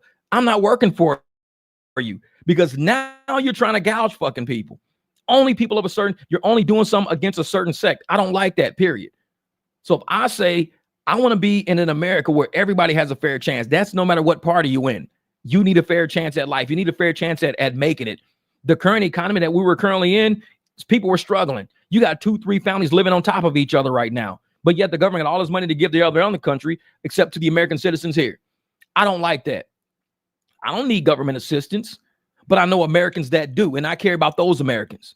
Jeff, you got enough money. What are you worried about people for? Hey, I'm not worried about having kids either. So why is everybody worried about abortions? Everybody who's worried about abortions are worried about kids. It's like, ain't none of y'all trying to have kids just like me. I can have money, but that don't mean I'm not going to worry about my neighbor. I want them to have money too. I don't want anybody to be on assistance. But if you do need assistance, I would hope this government would take care of you before it would take care of another country, because that's what I pay my taxes for. Sales tax, federal excise tax, any tax I pay it for other American citizens, not for citizens in Germany right now, not for citizens in Brisbane right now. I pay it for the people in America right now. So that's my main care. And I never said Republican Americans. No, just American citizens, period. A lot of Democratic Americans, they don't care about Republican Americans. Like I said, they got this whole move out right now talking about poisoning American Republicans. That's their movement, MATGA. And I'm like, and you can see no Democratic website is calling these people out for the fuckery. They're not calling them out. I'll call them out because I know how Republicans really are. We want success of this country. We love this country to where we promote this country. We don't just say, I love your skin color. Man, your skin color looks really good. I love it. I really hope you're successful because of your skin color. No, that nobody really talks like that. I say, I hope your small business is successful, man. I hope you become, your business grows. I never say, hey, are you a Democrat or Republican? Democrat. Oh, shit. Well, I hope your business grows. Are you a Democrat, Republican? Oh, man, I hope your business fucking goes into the ground. Nobody goes around asking people what party they are. We're in this country and we hope that people do well. That's all we can do. Just like in rideshare, I don't walk around asking motherfuckers, hey, man, before I get in your car, you got insurance on this thing? I guarantee you can walk into any parking lot in Walmart. Not a single person. You can find just stop a passenger of a car you see. Excuse me, you're a passenger with this lady, right? Yeah. Did you ask her if she had insurance? You go, am I being recorded? Is this a joke or something like that? No, just asking. Say, because a lot of people are worried about insurance all the fucking time. And I'm wondering if you even asked that before you get in anybody's car. No, this is my friend. She came across town and we went grocery shopping. Do you know if she paid for her insurance or not? Doesn't matter. We came grocery shopping. Well, she could have an accident and you could be screwed right now. We're just grocery shopping because nobody asked that weird shit. Just like nobody walks around asking people, hey, are you a Republican or a Democrat? Nobody asks. If anybody does ask, they're looking for a reason to be against you. They're not looking for a reason to help you. If anybody's asking what your party affiliation is, they're looking for a reason to hate you. Oh, you a Republican? Oh, okay, so you support Trump, huh? Yeah, so yeah, you don't like black women, huh? No, see, they're looking for a reason because they've heard so much fuckery in their head. They're looking for a reason to screw with you. I don't care what you are. I never ask somebody what they are. I will ask them about life. We'll talk about life with no filter. I'm not going to be like, hey, guess what? If you're a Democrat, I'm going to have these type of conversations about poverty and life. If you're a Republican, I'm going to have these type of conversations about, no, I'm talking the same across the board. I'm like, man, gas, she was killing us for a couple of years where I had to go buy another car, man. Interest rates too high. We can't really make moves like we want to make right now, man. And we just having a conversation. But most Democrats, they're looking for a reason to hate you because it's something in their soul that wells up from the time they wake up. Go brush their teeth. They're already pissed off about something and they're looking for a reason to get on the internet to fuck with you. Oh, you sound like a black man that voted for Trump. So, point. Yeah, well, you hate black women and you hate abortion. They be looking for reasons. Motherfuckers, they never asked me one question. How do you feel about black women? I love them. I got a black sister, got 2 black sisters, got a black mom, got black aunts and cousins, got black friends, got black co-workers, black ex-bosses and shit, like girlfriends in my life. I love black women. So what's your problem? Well, you didn't vote Kamala because I don't like fucking Kamala. It ain't got nothing to do with if she's black or white. I don't like her. She's an idiot. It's like, it ain't got nothing to do with her skin. You're trying to make it about her skin color. She's an idiot. She can't even say a straight sentence of originality without reading somebody else's speech. I don't like her as a leader of this country. I don't like her. So no, I love black women. A lot of them. Gorgeous black. I see him every day in the store. Be like, man, I should holler at her. No, my life is going okay. I don't want to fuck it up. But I still love black women. Just not Kamala. So don't try to say she stands for all black women. She don't. She does not. She won't even admit that she got black in her family. That's how much she like your black ass. She won't even admit she's part black. No, I'm Indian. I'm Jamaican. One dude said Jamaica was in Africa. I'm like, is Jamaica in Africa for real? He said she's African. I was like, is Jamaica in Africa? I don't know. I thought Jamaica was like in the Caribbean and shit. I'm like, how is Afro? She said she was Afro-Jamaican or something like that, or some Afro-Indian. So her family was from India and her family was from Jamaica, so they made her Afro-Indian. I was like, Afro stands for Africa. Like, people from Africa are Afro. So to say she's from Jamaica, she should be Jamaican Indian or some shit like that. Jamaican Indian, not Afro Indian, but that's me in geography. Like I said, whatever, man, whatever. So, man, so Jeff, you better like Kamala. Was it you better like Kamala's from the hood, Jeff? I'm talking collard greens in the bathtub. Man, it's funny. She's Jaffican, some shit. I don't know what the fuck she is. She's fucking Jaffican. She ain't Afro-Indian. She's fucking Jaffican. Jamaican, African, Indian. Motherfucker, you Jaffican. She made up a whole new race. She just merging in the shit. That's funny shit. That's funny, man. As hell. So just, hey, we missed the dating update you gave us a few weeks ago. It's cool to see your other side in the ride chair. What's the dating update? I don't know what the dating update is, man. Jaffican. No, y'all know me, man. I tell girls all the time, hey, I ain't got time for that shit. I'm busy all day.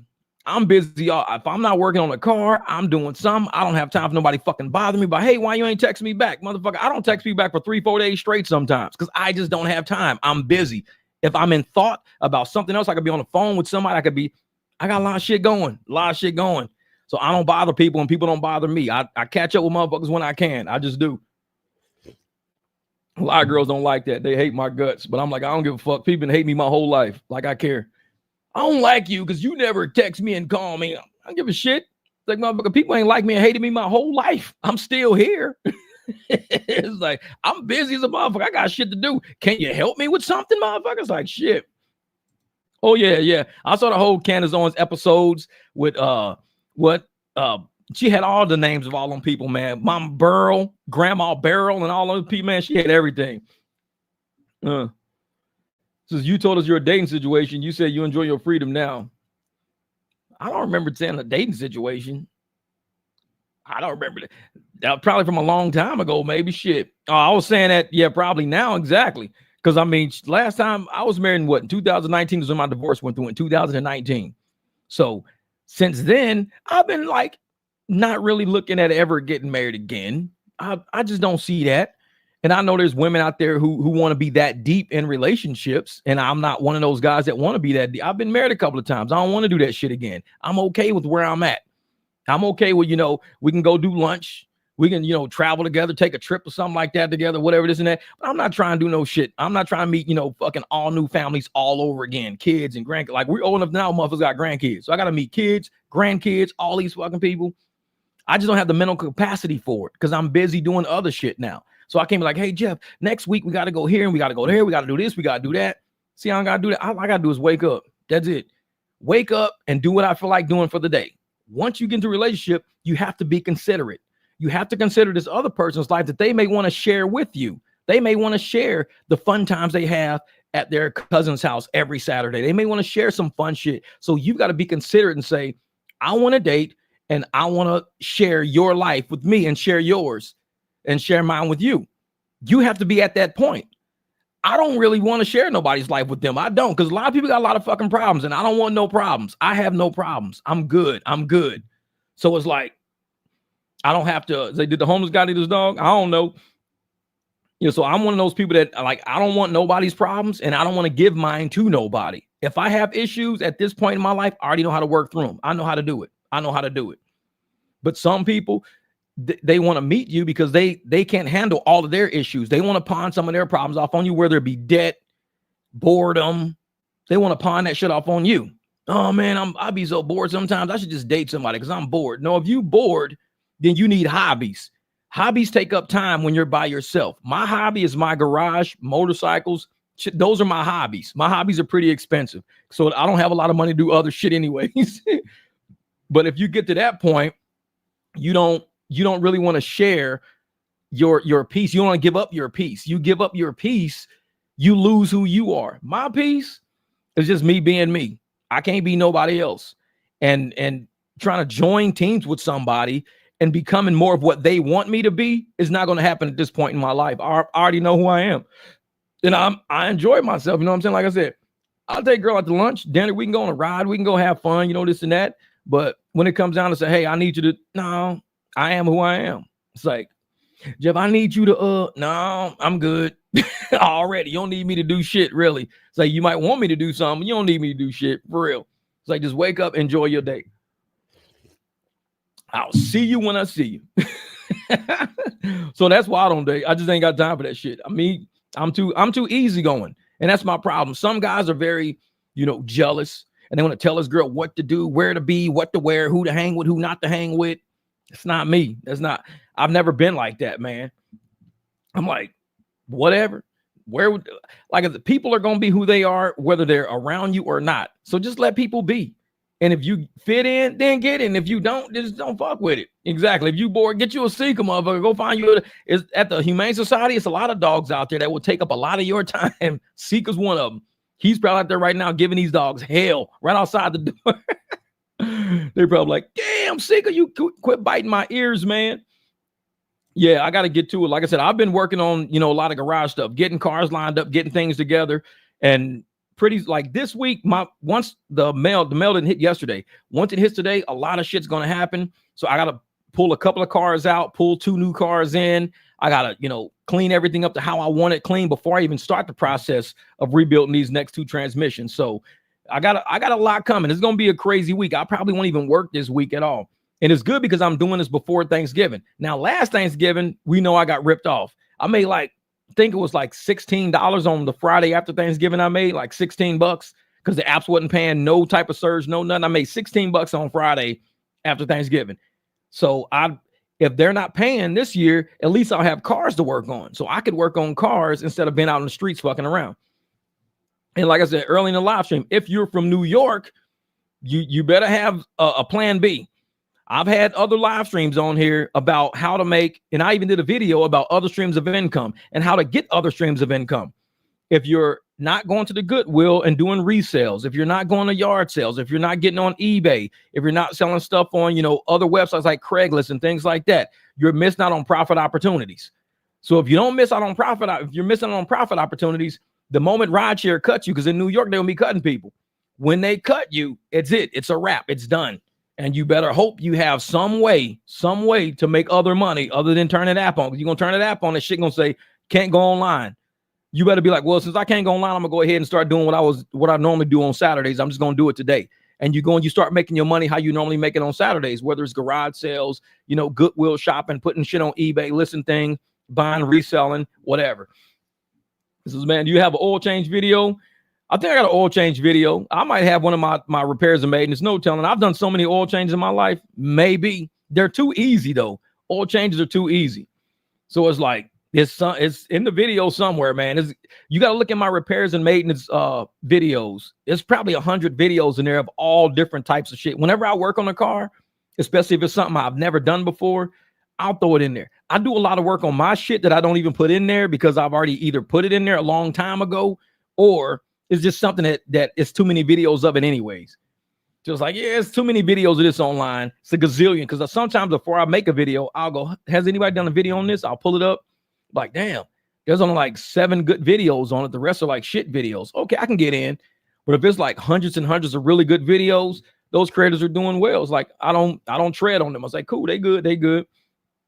This is Love Seeker. Oh, Seeker's bad. He's bad. I should take him to the dog park today to see how he does. It will be a nice day for the dog park because it's kind of quiet outside. It's the day after a holiday. Man, he'd go nuts out there. I'd probably take him and probably take Dash, the big pit, because those two would do well together at the dog park. Bear and Seeker, two lightning bolts. Now, I'm not trying to do 2 lightning bolts. Seeker can be the lightning bolt. Dash is slow, mellow. He'll just stay with me and hang out, probably walk around other dogs. If you take Bear and Seek at the same time, oh, that's nuts. I can't do that. Can't do it. But man, what is it? 2 o'clock. I hope you guys was out there making money today. We've only been online for an hour and a half, man. It seemed like it's been much longer. I know I got to get some stuff done, but I just wanted to make sure I'll hook you guys up to these lying ass apps and let you guys know what these officials even think of these apps, calling them liars, flat out liars and scammers. So if you're not out building your clients, you're not out trying to get your clients, what up, Build the Roots? If you're not out trying to get your money and everything like that, you're going to end up surprised. By 2025, you're going to end up in for a surprise, and we'll probably see you online going, man, I can't believe I tried to cash out my money. I was deactivated. Cash. Hey, if my money's starting to hit 150, the other night I cashed out because it was nuts. It was going nuts. I was driving like crazy, and I had money on there from the night before that I forgot about. I ended up cashing like over 300 something bucks, and I forgot all about it now because I only did like probably 7-8 rides. And I was like, damn, like almost 300 bucks. I hurry up and cash that shit out because the apps would be like, oh shit, we can make money off this dude. He left all his money in here. They can deactivate me at any minute. No warning whatsoever. Cash out your money. Don't even give them the shot to do it, man. Because you have unique viewers who have a specific car and solve their problems, and they are subscribers. Exactly.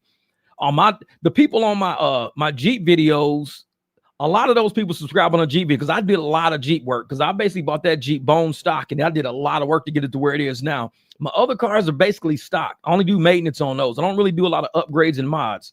The Jeep was a different story. That was my fun car. That was my project. I do motorcycle shit, so I got a few motorcycle things on there. Even on one of my other YouTube channels from back in the day, it's even got 30 subscribers on. I don't even go on that thing. I'm like, damn, 30 subscribers. But it's got a cool Jeep mod. I mean, a motorcycle mod for a CBR 1000 that a lot of people was having an issue changing out the thermostat. But I figured out a way how to change the thermostat, an easy way, without the way that the book was talking about it. And so I kind of did it, and everybody was like, damn, man, I never thought about that. Bruh, when you work on so many cars, you start combining different modes of engineering. Because I've seen the way it was engineered on another car or a motorcycle, and it wasn't engineered that way on the CBR 1000. So I just changed the engineering to fit a CBR 1000. And now on my bike, it was like a modded bike. Man, so if I had to cash out this week for Veterans Day, probably sitting there with $1,000 on that shit, man. So I hope I get my money tonight. Or did you cash out? Did you cash out now? Is it like, because I know the banks, they processed yesterday. I don't think nothing hit yesterday. It was just saying processing. But man, say joy cometh in the morning. We have been unburdened by what has been. Man, I'm just, like I said, I'm glad this whole election thing is over with. Because now, honestly, we can move on. See, last week I cashed out $1,300. It was instant. Oh yeah. Like, man, no, I cash out that day.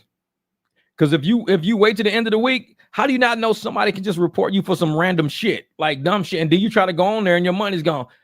I'm spending what, 85 cents, $1.25 to take out 300 bucks. I give you $1.25. I'm like, whatever. It ain't no big deal. Oh, they take $1.99 from y'all every time. Yeesh. Yeah, Lyft went up. Our Lyft says $1.25 now. So we were 85 cents. We're $1.25 now. And they take from every transaction. I only cash out like maybe once a night. Or if I get ready to start my day out and I forgot to cash out the night before, because sometimes I'll be tired. I forget to cash out because I'm like making content or whatever. I'll wake up, it's like $220 there. I'll cash out the $220, then I'll start my day. But I try my best not to link too many days together. Because then it's good sometimes for accounting. If you look in your bank statement, you want to know how much you made each day instead of going back to look at, instead of looking in your Lyft or your Uber account, you can go straight to your bank account and you can say, oh, well, on the 18th, I must have made this much because on the 19th, I cashed out that. And then on the 19th, I must have made this much because on the 20th, this was processing. So every time you cash out, it's processing. So you know how much you made that day. So if you ever want to do your own accounting, so let's say you do your own taxes, just pull up your bank statement and say, what is my total deposits from Lyft and Uber, from each month? Because a lot of times you see Square on there, you see Cash App on there, you see a lot of different things coming through your deposits. But if you only want to see what Uber and Lyft paid, you downloaded it all. So you got it right there. You can say what you made that day. Say, that's how much I made that day.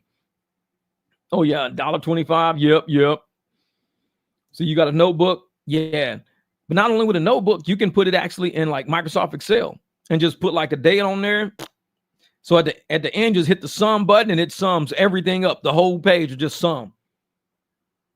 I don't know, man. People keep calling me all day. I'm like, man, people know better than to call me. You better text me. Don't call me. Text me.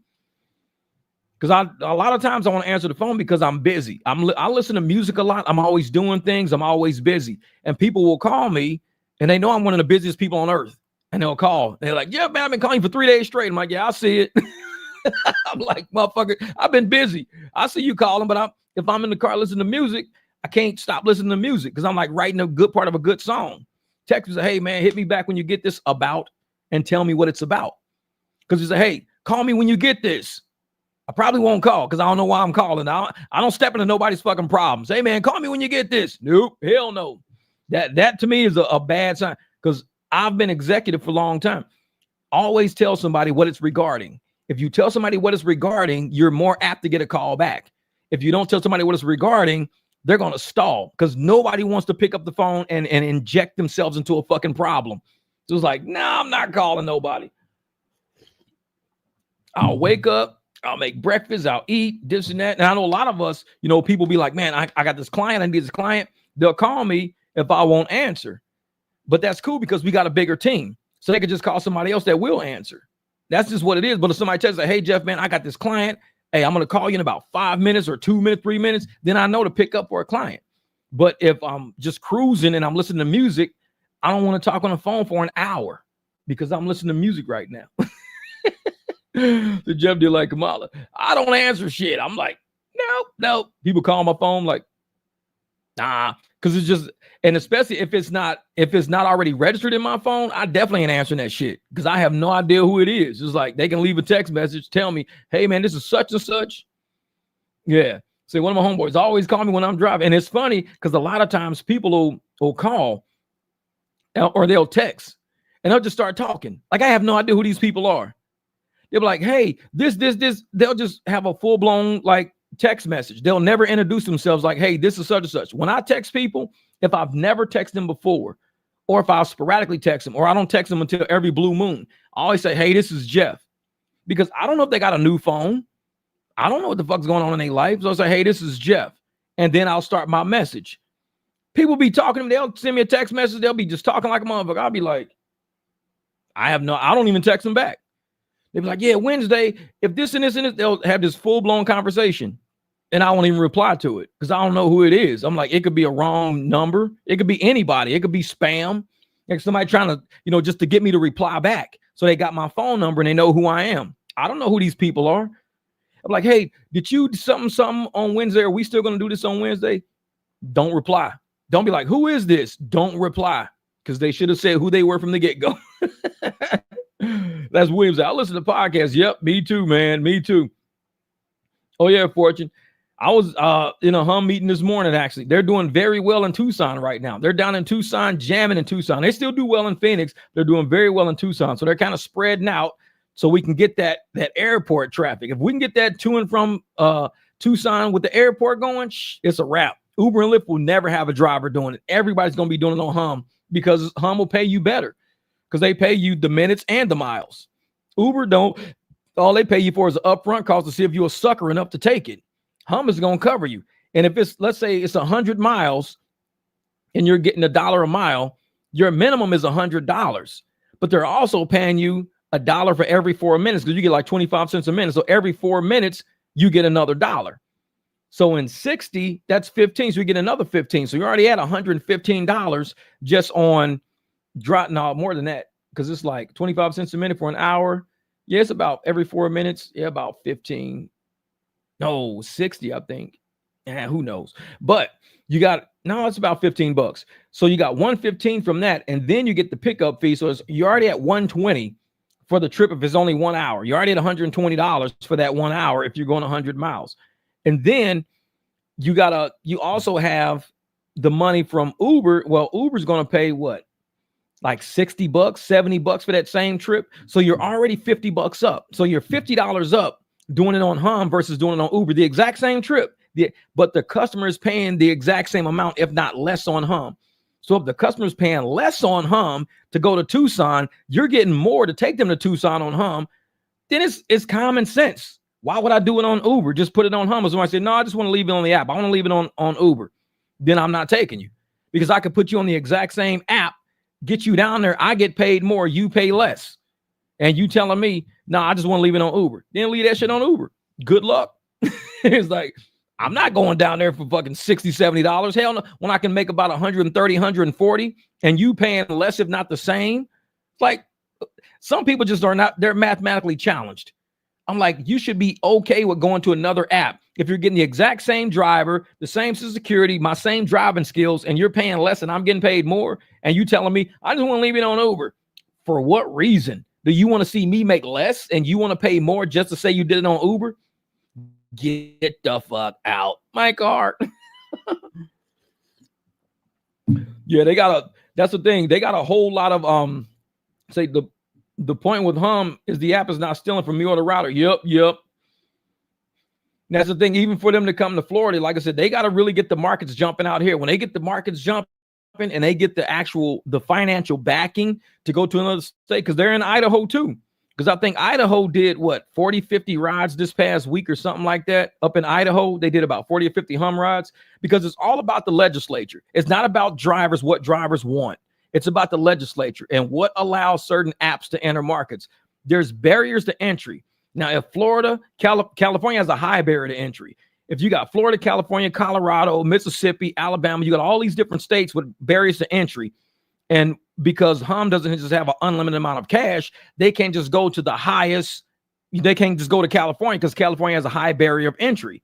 So you're going to need a lot of money just to get into that market, not even making any money, just to buy your way into that game. It's like a poker game. What's the buy-in? If the buy-in is like, $100, everybody's going to buy in. You're going to have a line, $100. Everybody's trying to get in. If the buy-in is $20,000, you don't have that many people buying in because it's $20,000 buy-in. You like, shit. And that's California. They're a $20,000 buy-in. So a lot of rideshare companies won't even mess with California. The insurance companies are even leaving California because of that reason, because they can't, the buy-in is too high to operate in California. Nuh-uh. So the guy you get your beats from, do you know him? You just vibe with his beats. Oh, these are all guys from TikTok. They're just all people. You can go on TikTok and just start scrolling. You can hear a lot of people making beats and stuff like that. See, I was on Cuddy Fresh channel. I couldn't find none of those beats you use. Yeah, for some reason, maybe some of the stuff they put on TikTok is not uploaded to their actual website yet, because their actual websites, just think about it, their websites may not get as much traffic as their social media. Your standalone website is one thing. Your social media, like TikTok, people are on it all day. They're scrolling all day. They can just happen to run across it. So I think more people are putting all their stuff on TikTok, and that's becoming their catalog just to attract people. But they've got to actually start uploading those full beats into their other thing. Kind of like me. Like, I wear this shirt here.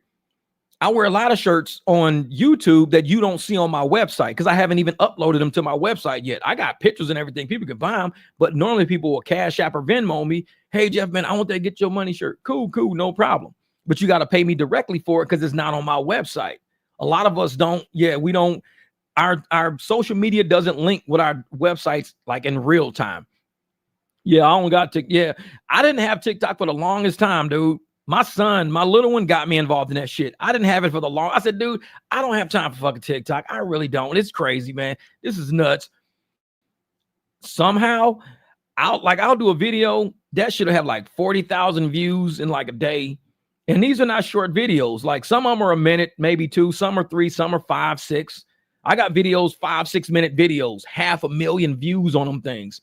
But TikTok monetizes too. I just don't know how. So I'm not really monetized on TikTok, so I don't mess with it. I just drop videos over there and it just does whatever it does.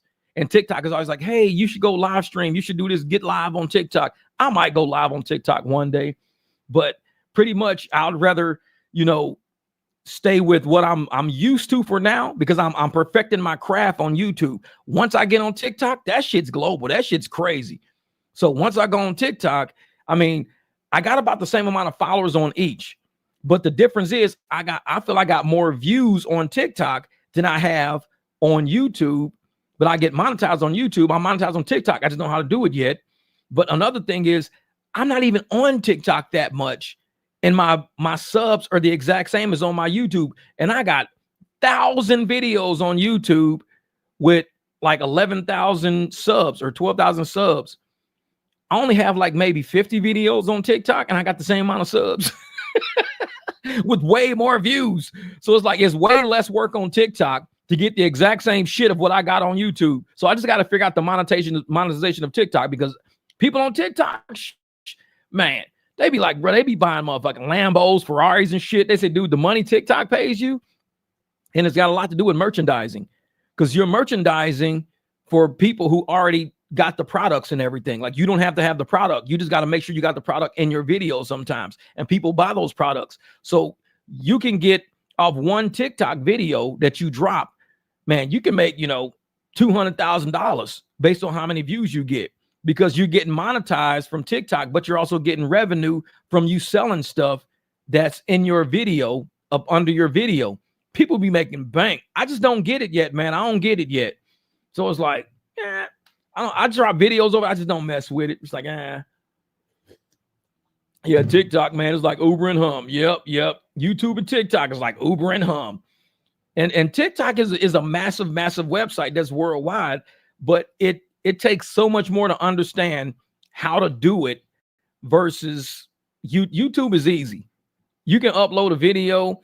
If people view it, fine. YouTube might promote it, fine. They may or may not. But YouTube also wants you to pay for promotion. Just like on TikTok, they want you to pay for promotion. Any of my videos on YouTube can go viral. All I have to do is pay YouTube for it. That's it. YouTube has packages you can pay for to make your videos go viral. They send you emails about it all the time. You get stuff from vidIQ. You get stuff from YouTube itself saying, hey, boost your video. Pay this much for this many views, pay this much for this many views. YouTube tells you right in YouTube Studio, you can make this video go viral. I choose not to. I'm like, no, I just let it be organic. If I only get 1,000 views, cool. 2,000, cool. 3,000, cool. I don't care. But some people say, I can't wait to organic because nobody's watching my shit.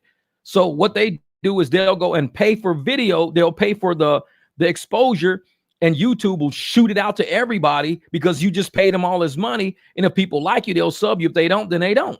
It's how YouTube makes money. They say, we're not just going to let somebody go famous on our back. Like, you could pay us and we'll help you get there if that's what you want to do. Do you want to be a YouTuber? Pay us money and we'll help you become a YouTuber. It's like, man, no, YouTube does it. YouTube itself tells you to promote. Like, let me see something real quick. I'm gonna see if I can see it inside of this thing. I'll show you what I'm talking about, because I'm gonna go into my YouTube Studio. Let me see if I can find it in here, because it's kind of screwy. And for me, I think it should mess with AdSense payments and stuff like that. Oh, here we go. Let's see something. Let's go in here. I'm going to see if I can pull up in my studio, if I can show you guys what I'm talking about. Was that? So now that Trump won, we need to get him to squeeze on Uber, get their shit together. Yeah.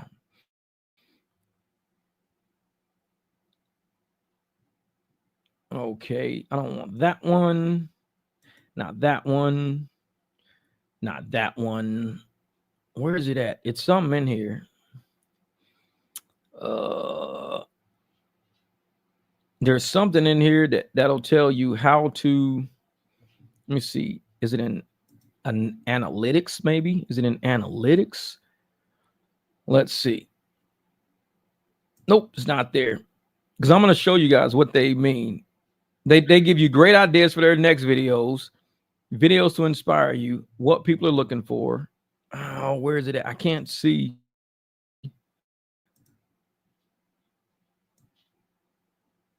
Oh.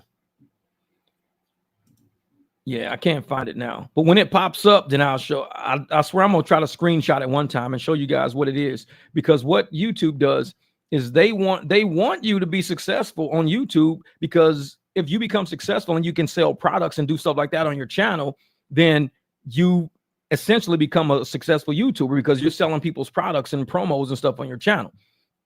If you're willing to invest into your own promotion, pay them whatever money they want, I mean, that's a way to get exposure. So you could pay YouTube to get more exposure. People won't always find your shit in search. YouTube can shadow ban you, won't recommend you, stuff like that. It all happens. But it's how much do you want to pay to be exposed? That's what it boils down to. And it's like that almost. TikTok's got the same thing. You could boost a video. It's like a booster, and you pay money, and they'll put your shit into the algorithm for a select amount of time for a select region, and you hope you get a return on your investment. Like I said, that's basically how YouTube works, man. And if it messes with your AdSense or not, now artificially inflating views and stuff like that is something like other YouTubers get in trouble for by telling people to do sketch things in order to boost their channel views or boost their likes or boost up. You could do something that's artificial. The easiest thing to do is just whatever YouTube says, just do what YouTube says. If you want to be a YouTuber, do what YouTube says. Me, I would like to be a podcaster, not necessarily a YouTuber. I'd like to be a podcaster. I like to be on Spotify. I like to be on like Rumble. I like to be on YouTube and TikTok, but I don't want to be essentially a YouTuber because that kind of pigeonholes you.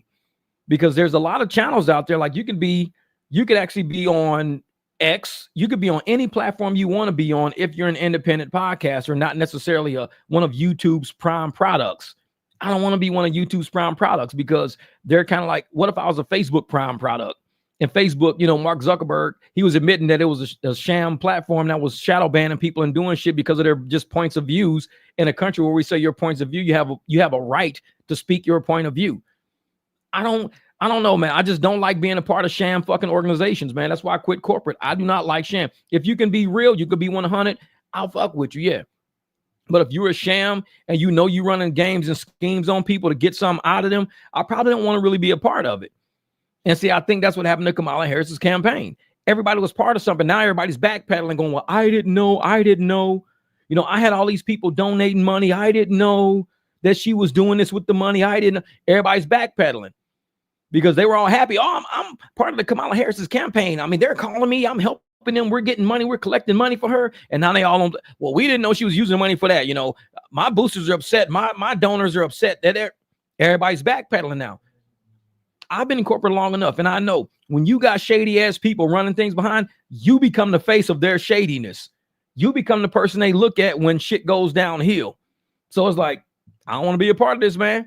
Because when somebody see me in the streets, like I used to tell them all the time, man, I play basketball with people. I'm in stores. I run into people in the store. Hey, what up, Jeff? What up? I was corporate. People see me everywhere. I'm in the streets, ride motorcycles and everybody.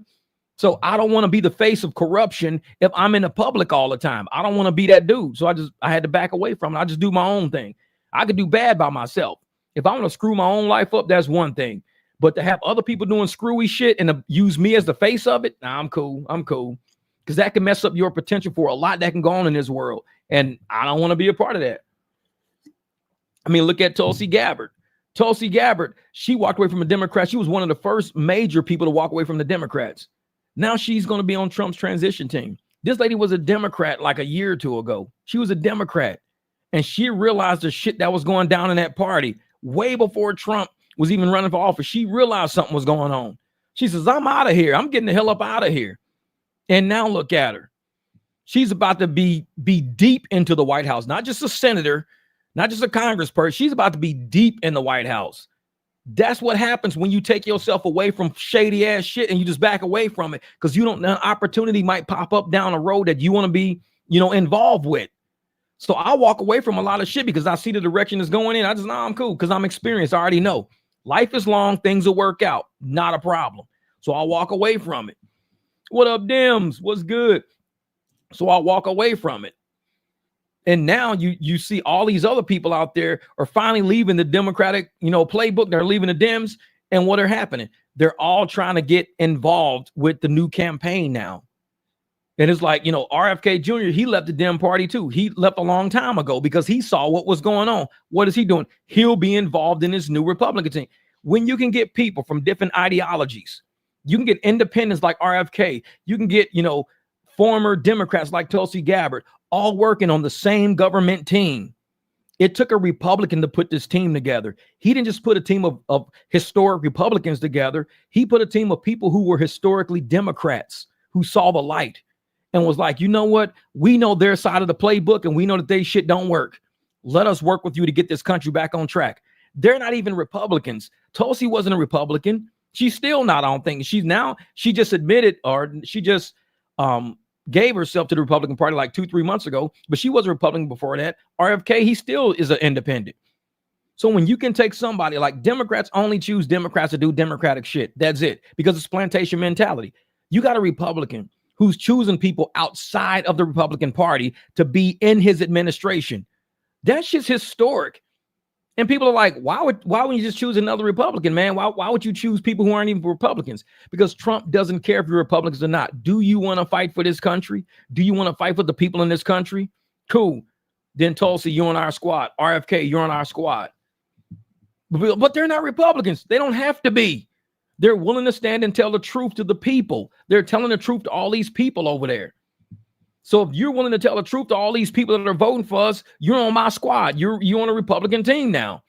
But if you want to be a Democrat who's misguiding people, misleading people, gaslighting people, I don't want you on my team, because it's all going to come out in the end. The truth will always come out. Look at Kamala's campaign. Look at all the truths that are coming out right now. There's not a video you can't look at. Look at videos a week ago before the election. Look at everybody, even Charlamagne the God. Look at all the videos before the election. Kamala. She's amazing. She's great. She's this, she's that. She's the shit. Trump's, he's garbage. He's trash. He's blah. Kamala God. Look at videos today, November the 12th. The same people that were saying that shit 7 days ago, they're like, well, Kamala, she didn't know what she was doing. She's just, she wasn't all there. They didn't know. The Democrats are just, they don't have it together. They don't know what they're doing. It's like, damn, it was all good just a week ago. It was all good just a week ago. That Jay-Z shit, it was all good just a week ago. And now all of a sudden, everybody's against the Democrats. It was all good just a week ago. Everybody be Democrat. If you're Republican, you're a threat to democracy. You're trash if you're a Republican. You're this or you're that. Now everybody's like, man, the Republicans are amazing people, actually. It's like the Democrats, they don't got it together. They need to, go back to the drawing board. Their party is in shambles right now. But a week ago, it was everybody. Please elect Democrats because they're the best for America. How do you go from being the best choice for America to being the worst party that don't got it together in a matter of 7 days? In a matter of 7, these are all the same podcasters. These are all the same news agencies. All last week said the Dems are the party for America. 7 days later, the Dems ain't got their shit together. They fell in their fun. The truth will always come out. The truth will always come out. Just give it some times. Give it some times. Oh, yeah, they're too far left. They're too far left. So all we did was wait 7 days. We just waited. The election was 7 days ago. We just waited a week. We waited 1 week. And now we're hearing the truth about how people really feel about the Democrats, because just a week ago, these same channels, same podcasts, the same people, the Dems are the future of America. The Dems embrace democracy. The Dems are the Republicans are dangers. They're dangerous. Now, all of a sudden, this week, oh, man, the Dems are trash. They're garbage, man. They don't got it together. I'm like, wait a minute. You was just applauding them just 7 days ago.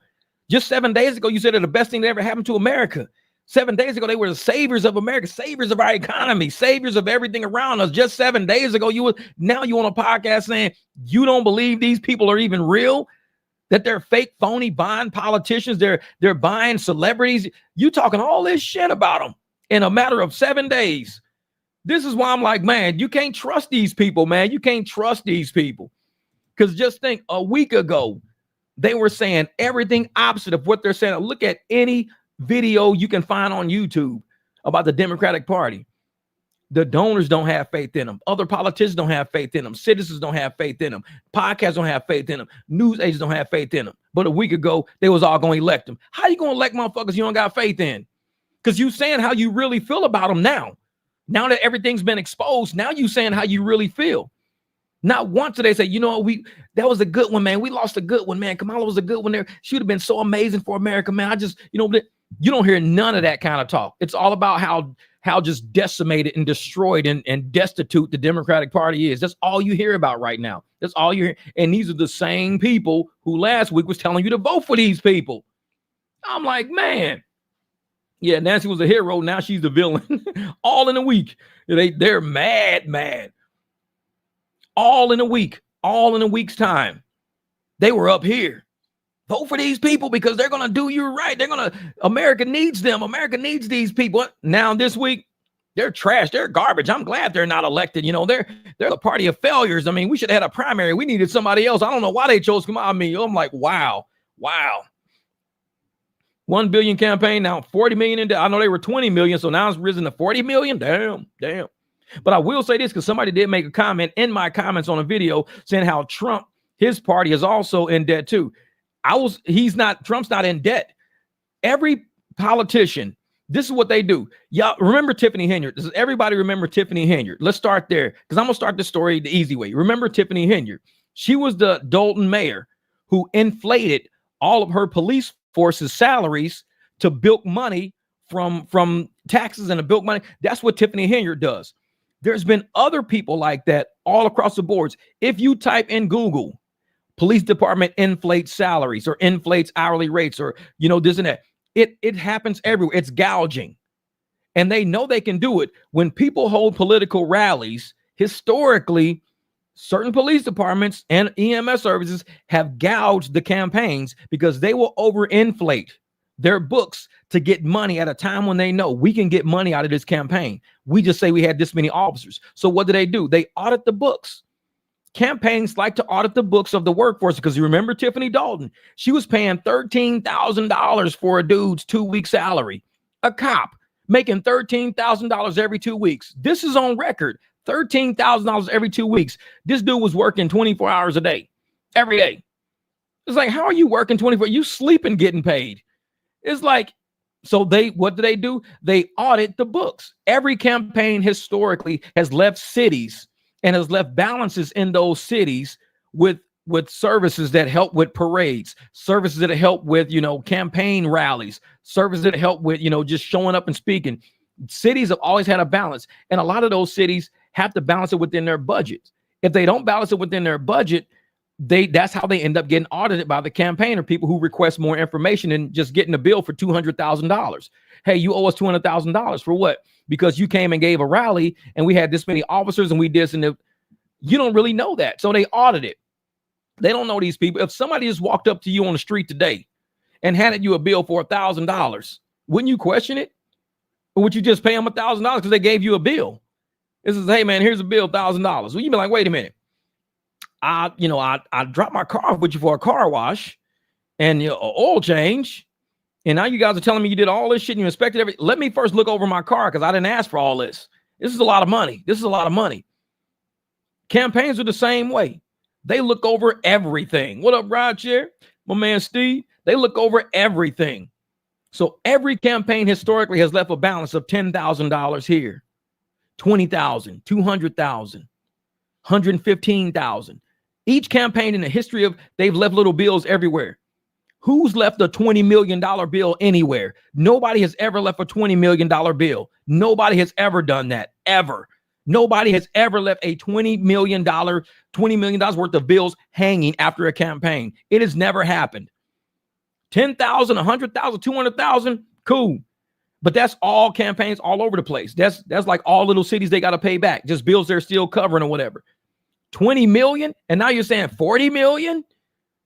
Who's left $40 million worth of bills after a 100-day campaign? They acting like she was on a campaign trail for 2 years. $40 million? People don't leave that shit after campaigning for a year and a half. There's been presidential campaigns that have been running for a year. They will only have $200,000 in bills afterwards. And that's all little bitty cities everywhere. They got $200,000 added up everywhere. 40 million? That's crazy. Oh, yeah. So Jeff used to work in political campaign, printing and mailing. Very common to adjust bill 10% a month after the election. Exactly. And everybody audits that shit. Like, when I talked about Scott Narter, I've told you guys the story about Scott Narter with the IAP, the Independent American Party, the IAP. And I was supposed to run on a ticket with Scott Narter in 2008, the same year that Barack Obama was elected. I was going to go on the IAP running for the state of Nevada. Now, we talk a lot about election shit that goes on behind the scenes because I had to know all of these things. He didn't just find me on the street and say, hey, man, you want to run with me? Me and him had conversations for almost a year. We went through a lot of shit. He knew I was an accountant. I knew campaign financing. We had to know the laws. Well, we studied laws and he showed me everything and stuff like. Trust me, I know how campaigns work. And when people start when you got money just going around, it's like jumping into one of those machines that got the money just spinning around like crazy. The money is spinning and you just open your shirt and you grab as much money as you can. That's basically how cities are when a campaign is coming through their town. That's really how it is. They see this big ass whirlwind of money is coming through. This is a whirlwind of money. Everybody's opening their shirts, catching as much as they can. There's no auditing. They're just throwing. Why do you think wars are the way they are? They just throw money at shit. Nobody's auditing it. Yep, Usher got his money. And I'm sitting there like, if all these people understood how campaigns worked and how greed played into campaigns. Yeah, please come here, do your campaign here, please. We'll organize, we'll put up gates for you, fences for you. We'll get the police involved, EMS involved. Yeah, come on in, we got you. And then they build that campaign because to them, it's like a big ass event. It's a big concert. You can have Trump come to town. You're going to have restaurants, hotels, rental cars, Walmarts, Starbucks. Everybody's going to eat good. You don't think the politicians there? You don't think the police and all the people in charge of the books there are like, man, everybody's eating good. We got to eat good too. Let's eat good too. They marking shit up. Oh yeah, man, we had the police come down. Yeah, we're going to charge you $75,000 for the police showing up. But salaries for the police may be equaled for that whole event. Maybe 10 grand, 15 grand. So 10, 15 grand you use police for an event. 10, 15 grand because, we brought some people in on their off days. We got a couple of people in our off days. We still had shit going on, 10, 15 grand, but you're going to try to bill us 60, 70 grand for it. Where's the other money going on? That's that shit on top. And they like, oh yeah, we got a little extra, man. The campaign came to town. We ate. That's how a lot of these places are. They really are. I mean, you can even Google like city councils that gouge the tax coffers of certain little cities. You think because people are involved in politics and government, they're honest? You really think these are honest people? When you got all these millions of dollars sitting in front of people like Tiffany Henyard, millions and millions of dollars sitting in front of you, think this person is honest because they're a mayor? Honest because they're a police chief? You think they're honest? You got millions of dollars. Hey, the love of money is the root of all evil. And these motherfuckers have some evil thoughts in their head. They're like, man, this is 42.6 million. They won't miss about 200,000 from here. They won't miss about 30 G's from here. They won't miss about, 65 from here.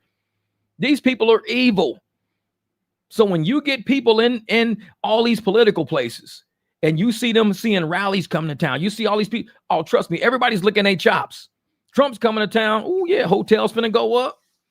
Prices of rental cars going up. Dinner reservations going up. Uber and Lyft finna surge like crazy. And guess what? Politicians finna eat.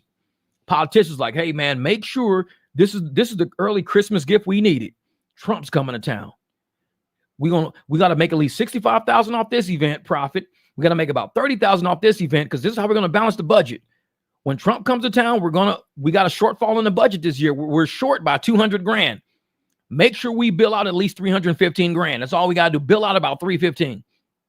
For what? For whatever. Move the money around. We're 200 grand short on our budget. We need at least 315 to be in a positive. Move shit around. Figure it out. Okay, well, we'll give them EMS over here. We'll give them fire. We'll give them police. We'll give them, construction. We'll give them this and that. We'll give them some gates. I mean, on Fox, Jesse Waters, what did he say? When Kamala Harris was on that Who's Your Daddy thing, is it Who's Your Daddy or whatever like that? That podcast, Who's Your Daddy's podcast or whatever. They could have flown out to LA. They could have got on planes. Like Kamala Harris and her team could have got on an airplane, flew out to LA, probably talked to people while she was out there, did the podcast, then flew back. You know what they did instead? They flew the girl from LA all the way out to Washington, D.C. to do the podcast instead of doing it on her own studio, rebuilt the entire studio in a hotel for $100,000.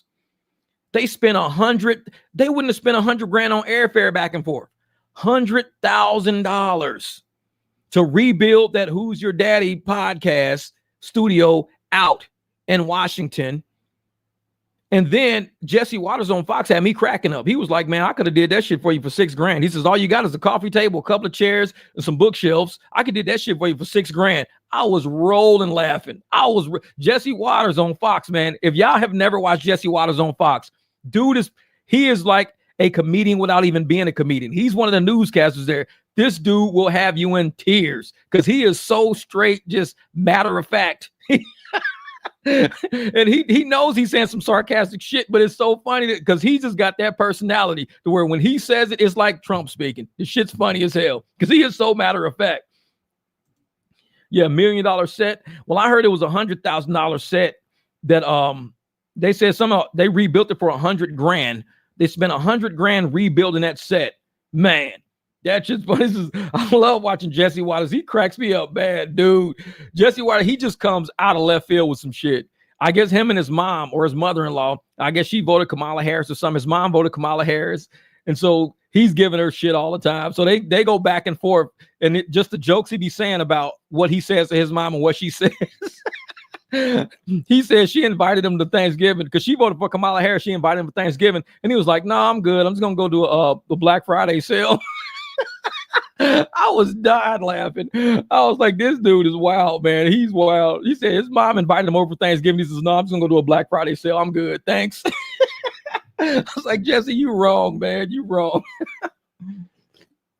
Whether or not he said it, I don't know. It probably is true. Who knows? But I just know that shit was funny. That was funny, man. Oh, yeah. She wouldn't go to Joe Rogan because she didn't want to ask anybody who already knew how the Democrats operated. She didn't want to go to any. And where did Trump go? Trump he went to the National Association of Black Journalists. Everybody, and I said when he did that, Trump will show you. I will walk into the fire for you. They will try to kill me for you. I will take a bullet and still show up at the next rally for you. Trump showed everything what a leader truly is. He didn't run from anybody. He was at everybody's event, even people who were a room full of black folks, black journalists going off on him. Harris was the only one. Now, I will say, Harris wasn't easy on him. She's with Fox. Harris was not easy on him. Harris asked him some very direct, pointed questions that black people should want to know. She asked him straight up. And she asked him a question. The other two, they never asked a question. All they did was attack this dude. Soon as Trump sat down, okay, Trump, you're here. And before I ask a question, knowing that you're a racist, you're a sexist, you're a Hitler, you're a Nazi. They ran down a book of everything he was. And you're a Nazi and you want babies dead and you don't want to let us have abortions. You want to, let Ukraine have, you want Russian this and that. And we just want to know as an audience, what did you have for breakfast today? Motherfucker, like what was all that extra shit for in the beginning? That's how they were asking them questions. I'm like, why don't you just ask them what did he have for breakfast today? And just get it up. Say, hey, Trump, what you have for breakfast today? Just get it out the way. It was every question they asked. It was, okay, Trump, since you're a racist, you're a sexist, you don't like women, you don't like children, you want to grab people by the crotch, you want to do this, you want to do that, you don't like illegals, you want to this and that. What kind of dog do you own? Like, why y'all asking all these extra fucking shit? I'm like, man, but Trump knew it was coming and he didn't care. He was like, you know what? I'll be there. Kamala Harris was dodging everybody because she cannot speak for herself. She is scared and she knows she can't speak for herself. Trump said, you could put me in a den of wolves and I'm going to come out that shit with a ripped jacket. That's about it. And that's what happened at the National Association of Black Journalists. He came out with a ripped jacket. That was about it. People just was like, well, I didn't like the way he talked to them black women. Well, look at how they talked to him to begin with. He just sat down. He says, one woman didn't even shake his hand at the end. Be professional. Be professional. You just had the president of the United States, who was president before, about to become president again, show up to speak to you. This man meets world leaders. He travels the world. People respect him. Putin respects him. Putin respects him. Kim Jong respects him. And you don't even shake this man's hand after he came to sit and speak with your raggedy ass? For real? You think you that big? I'm not shaking his hand. He gave up a very important part of his schedule just to come speak to you. And you won't even shake this man's hand. You ain't got to like him. Show some respect that we can agree to disagree and be respectful. Let me at least shake your hand. Thank you for coming to the interview. You didn't answer shit that I asked. That's totally fine. But at least thank you for coming down. She couldn't even be that respectful. That black woman couldn't even be that respectful. And they wonder why he won the office, because everybody saw it. Everybody saw it. Trump says, I will take time out of my schedule. I could be anywhere on this planet right now fixing world peace and shit, but I'm gonna come spitting your raggedy ass while you sitting there trying to talk shit to me the whole time. I'll sit with you. And he did. He sat there. And like I said, Harris wasn't even easy on him. But those other two women, they were nasty. They were nasty. They didn't even have to be like that. They could have been journalists. They could have said, I'm not going to attack you based on how I feel about you. I'm going to ask you questions based on what these people feel. Even the moderator during one of the debates, he was the same way. Trump, since you're an election denier and you're this and you're that and you're this and you're that and you're a racist and you're sexist and you're a xenophobe, this and that, what brand suit are you wearing today? If you just wanted to know what brand suit I was fucking wearing, just ask me. Why I had all that extra shit in the beginning? They all kept doing that to him over and over. They couldn't just come out and ask him a question, like a straight up, honest question. Hey, Trump, where did you eat breakfast today? Did you eat at the hotel? Did you eat? No, it was, well, since you don't like Mexicans and you don't like immigrants and you don't like, I take it you ate at an American restaurant today, huh, Trump? Is that where you ate today? It's like, bro, why y'all adding all this extra? It's like they couldn't just be journalists. They couldn't do their job. For one shot in history, a lot of them couldn't do their job. Democrats just could not just do the job. Do the job, get the job done. And it was just ask a question and let him answer it. Don't add no extra to it. Just ask a question. That's why Kamala Harris wouldn't go nowhere, because she knew Republicans were going to ask a question and she couldn't answer it straight up. Oh, well, when I was a little kid and I was in a middle class family, well, we just asked where'd you eat breakfast today, lady? Well, when I was a little kid, you know, my mom used to walk to school with us both ways. We just asked them which way for breakfast. We don't need all that this life story shit. And I'm like, this is why Trump said, I'm going to go to anybody who asked me for an interview. I'm coming, because people need to hear from my mouth. Don't listen to mainstream media, because they're going to lie to you. Legacy media is going to lie to you. Ask me the question straight and direct. Ask me. I'm here. You could be a room full of black people. I'm here. Kamala wouldn't go nowhere. Nope. They said she was doing basement politics. She was trapped in her basement, scared. Yeah, as the women said, I saw that thing you're talking about now. When it was happening, it was a disgrace in how it was treated. Oh, yeah.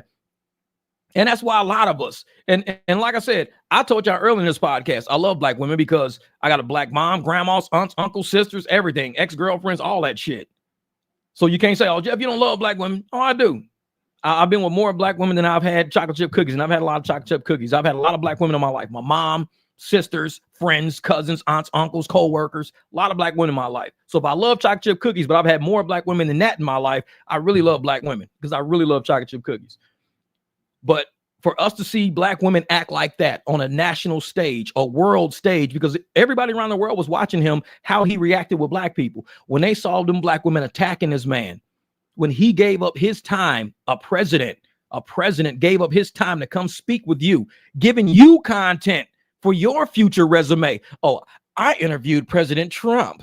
Yeah, but you disrespected his ass by asking all these weird ass questions and jamming shit down his throat and then turn around not even shaking his hand. We saw the interview and no, you're not hired. Oh, you're not hiring because I'm black. No, we're not hiring you because you a shitty journalist. That's why we're not hiring you. We saw the interview. We know how you roll.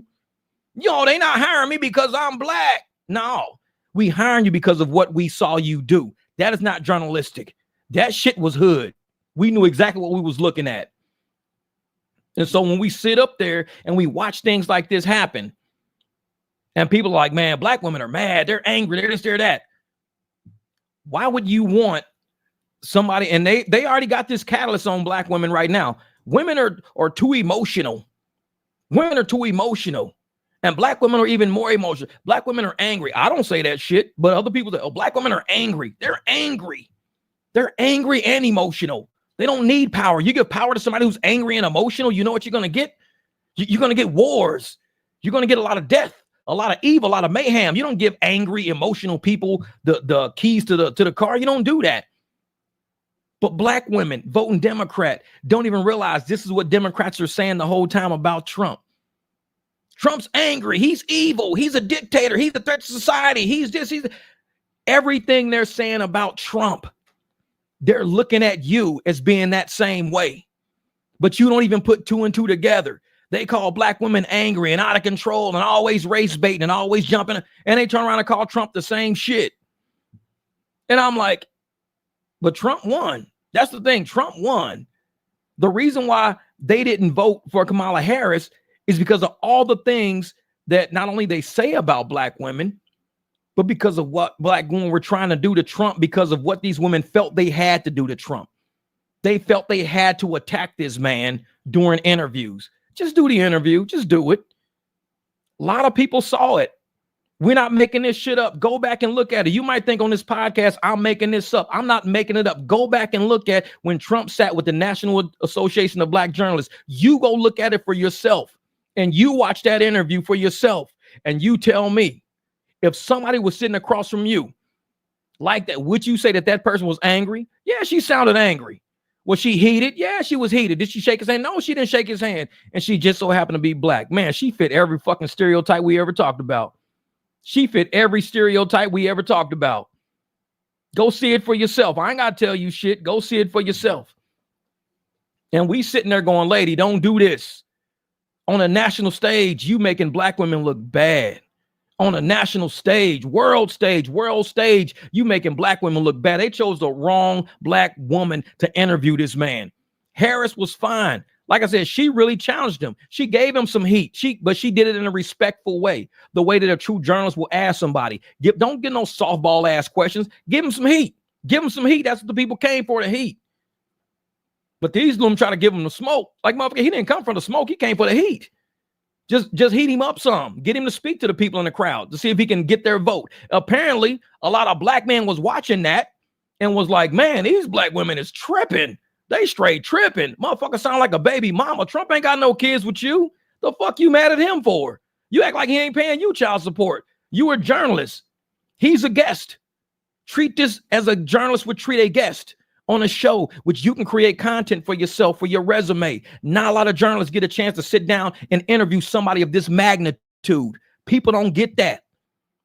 You had a chance to interview a man of great magnitude, create some great content that you can show over and over. But now every time people look at that, they just think how disgusting it is that this woman was allowed to sit and talk to this man like that as a guest, as a presidential guest. The disrespect. And now that he's president, all these women mad as shit. All these women mad as shit. You should be. Y'all was mad before he was even be president. Look at that interview. Look at it. Man, Trump will probably come on your channel, Jeff, if you ask him to. Probably Elon too. Is the rest of them come on your channel and tell his story? Oh, yeah, we're going to do it. We're going to do it. And yeah, I would definitely, have Trump on my channel because, and it's not that I would kiss his ass. I would make him speak about everything that people are saying negatively about him. I would bring up all the negatives. I would bring all the negatives up because he needs to account for all the negatives. I would ask him, hey, do me a favor and tell people exactly how you feel about the government being involved in the issue of abortion. You say it from your mouth because right now everybody's tripping. You say it from your mouth and I let him speak. That's respectable. I let him speak. But yet women, since you don't like women's rights and you want to take women babies and kill women babies and you don't like immigrants and you don't like black people and you don't like nobody but white people and you don't, what size shoes do you wear, President Trump? I'd be like, who the fuck are these people interviewing him? They're like, they put him down into the ground and ask him some off left fucking question. Every question that since people are now calling you Hitler and calling you a Nazi and saying that you're a white supremacist and that you're, Agenda 25, you're this and that. Who are you going to pick for your vice president? I'm like, what the hell? What the hell? Where did all this other animosity even come from? Just ask the question. Be a journalist. Ask the man something that's controversial. Don't talk about him. Ask him something that's controversial and let him respond to that. Trump.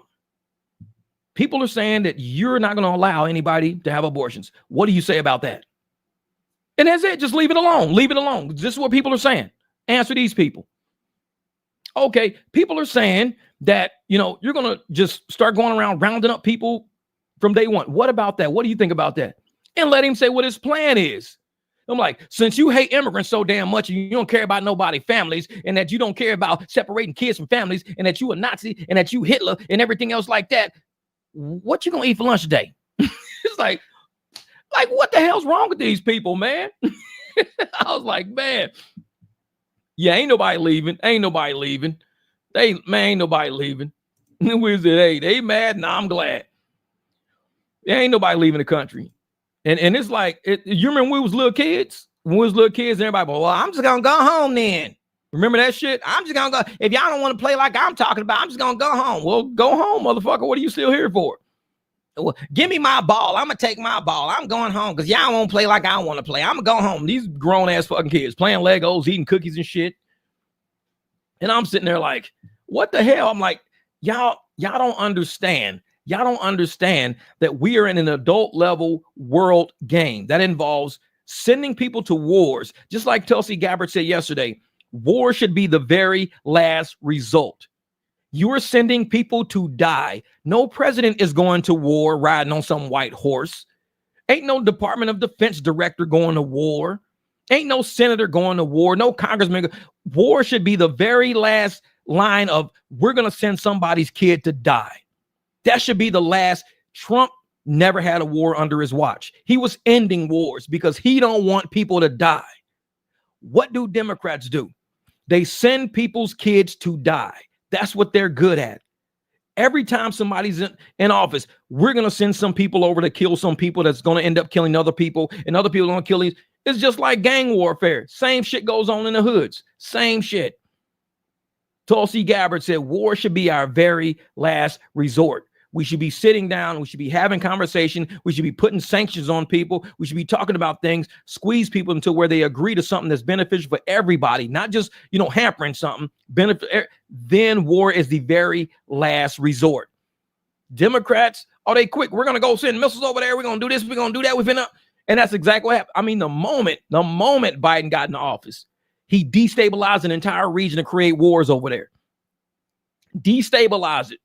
Everybody got them just bailed out, left all of our equipment, tanks, weapons, missiles, guns, left everything over there, destabilized the whole region and just left. That's what Democrats do. They destabilize the region. They create chaos. Even Dr. Fauci said, if you ever want to take over, you got to create chaos. You got to create chaos. If you don't create chaos, you can't come in and clean up what needs to be done under control.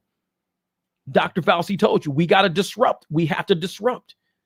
So they went over, created chaos, disrupted everything. The whole region's under fire now. Everything's crazy right now. Trump's taking office and everybody's like, yeah, you know what? The real teacher's back in town. The substitute's on their way home. Biden was a substitute teacher for a couple of years. Real teacher's back in town. So now class is really in session. And we're really going to see how we don't have to send people's kids over there to die. Because everybody who wants war, everybody who's marching for wars, ain't none of those motherfuckers joining the military. Not a single one. I see people with poster boards, scarves around their neck, holding flags and shit. Free Palestine. None of these motherfuckers is joining up for the military. Not a single one. Stop sending people's kids to die for you. If you feel like you need to go over there and fight because you stand for something, go over there and protest over there. Go wave a flag in the middle of the street in Gaza. Go, do it. Go. Nobody's stopping you. And a lot of these rich people got enough money to go over there. Y'all travel all over the world. We on the beach today. It's a war going on that you're protesting, but you're on the beach drinking a Mai Tai talking about a much needed vacation. But you come back and you protest in the war again. Why don't you just divert that fucking airplane right to a war zone and go protest where you talking about? Don't go on vacation. Go to where you talking about, see if that makes a difference. Everybody wants to send somebody else's kid to die. That's why I like Tulsi. She was like, war should be the last result. We shouldn't do it. And it's like a lot of people don't understand what war is. War is the end of life. It is not the beginning of life. It's the end of life.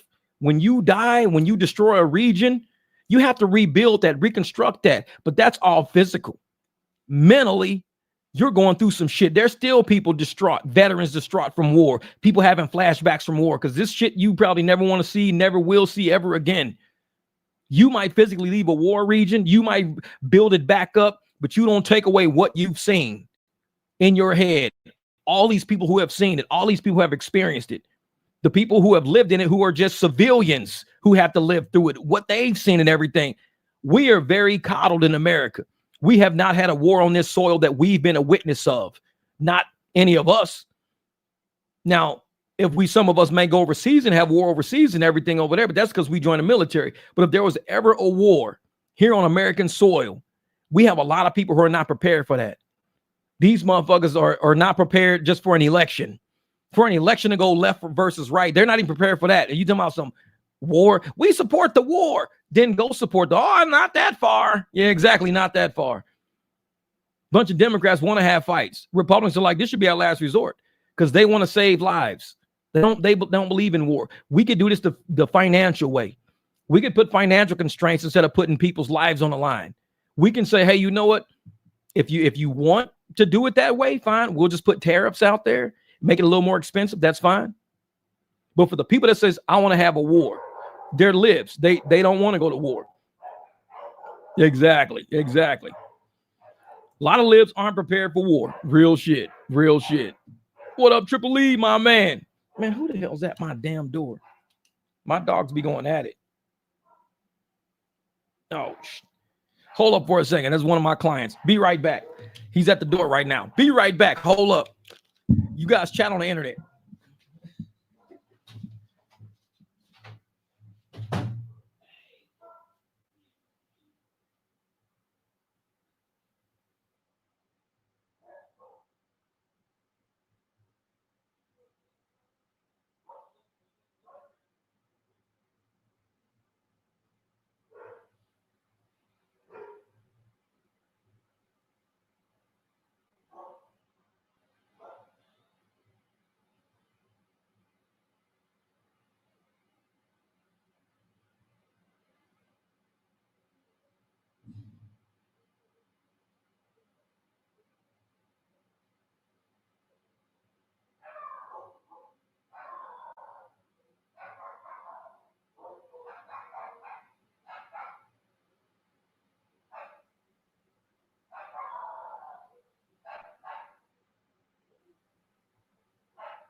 Yeah.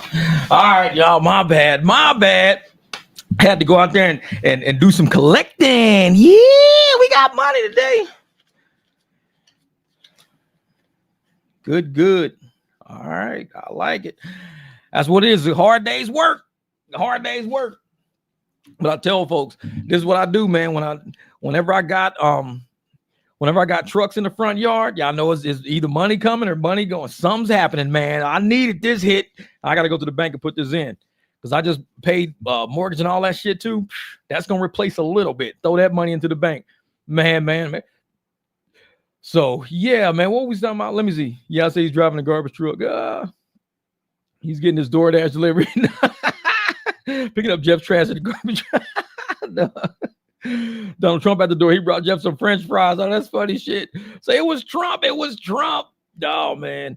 Y'all know me, man. My clients are cool. Like I said, they'll at least he texts. He says, hey, man, I'm outside. He was like, I'm outside with some money.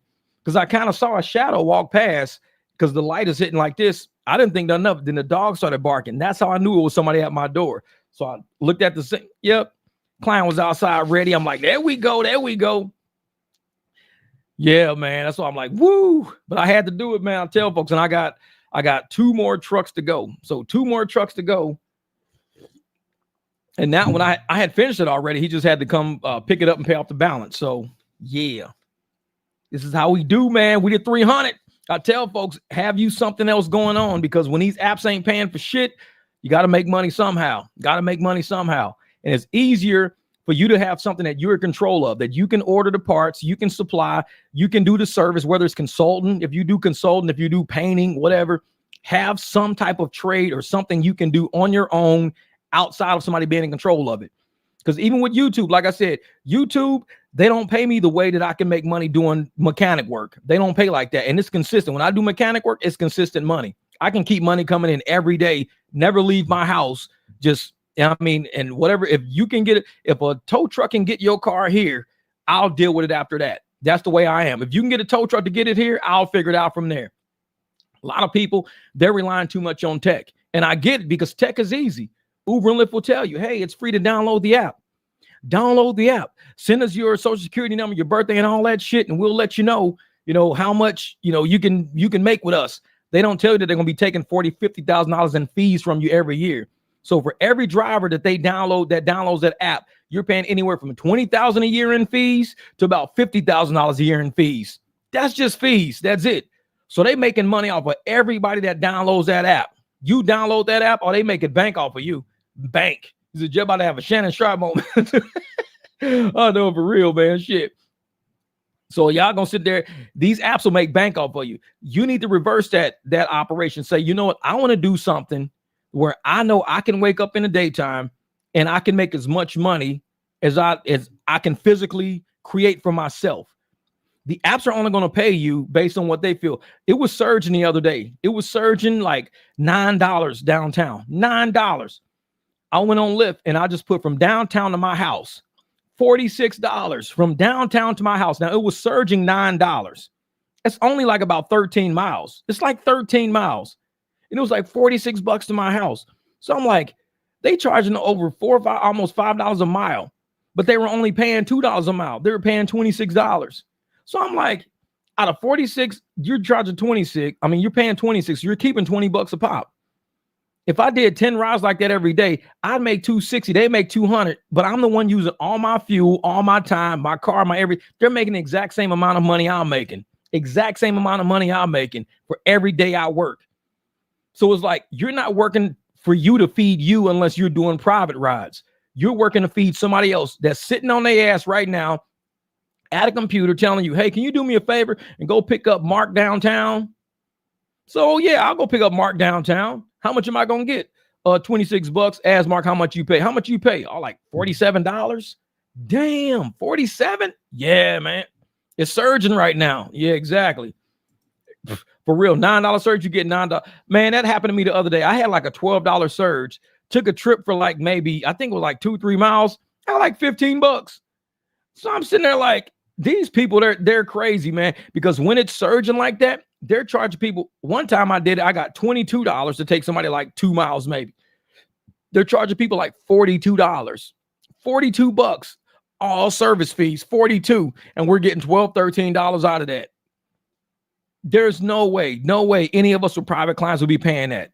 They probably slide us 20, 25 and be cool with it. We save our clients save us. Everything's fair. With all this gouging going on, it's never going to work out right. Never going to work out right. And that's why I'm like, wait a minute, there was something else I had in here. Oh, what was it? I'm trying to see, because I got this history tab in here. Let me see if I can find this. Nope, that's not it. There's a history tab. And I'm going to show y'all this right here was good. I was like, let me show y'all this little video, right? And I saved it because I'm like, we gotta watch this. NBC rating plummets. Right, hold up. Let me go in here real quick. Ooh, yeah. Oh, that was the one where I was talking about where is this?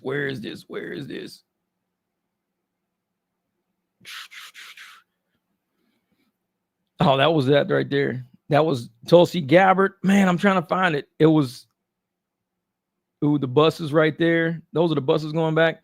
Where in the hell? Oh. This was about the January the 6th thing. I wanted to show y'all about January the 6th. No, I don't want to see that one either. This is where the women are done. Women are done. Like, no. Oh, this right here is where the Harrogate surrogate says she felt misled. No, I can't find it. We have to do it on the next live stream. But there's actually a video that shows about January the 6th, all the lies that were being told in the media. And anybody that asked a question, like if we simply asked a question, like, well, how come, they would instantly say, oh, well, you support January the 6th. There's no way you can claim somebody supports January the 6th if all we're doing is asking questions. Why can you ask a question and it be okay? But if we ask a question, it's we support.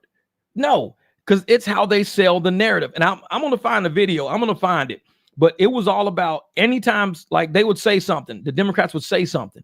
And if you didn't just simply believe what they said, you're labeled a sympathizer with Jay said. It's like they wanted to be the Bible for all the information.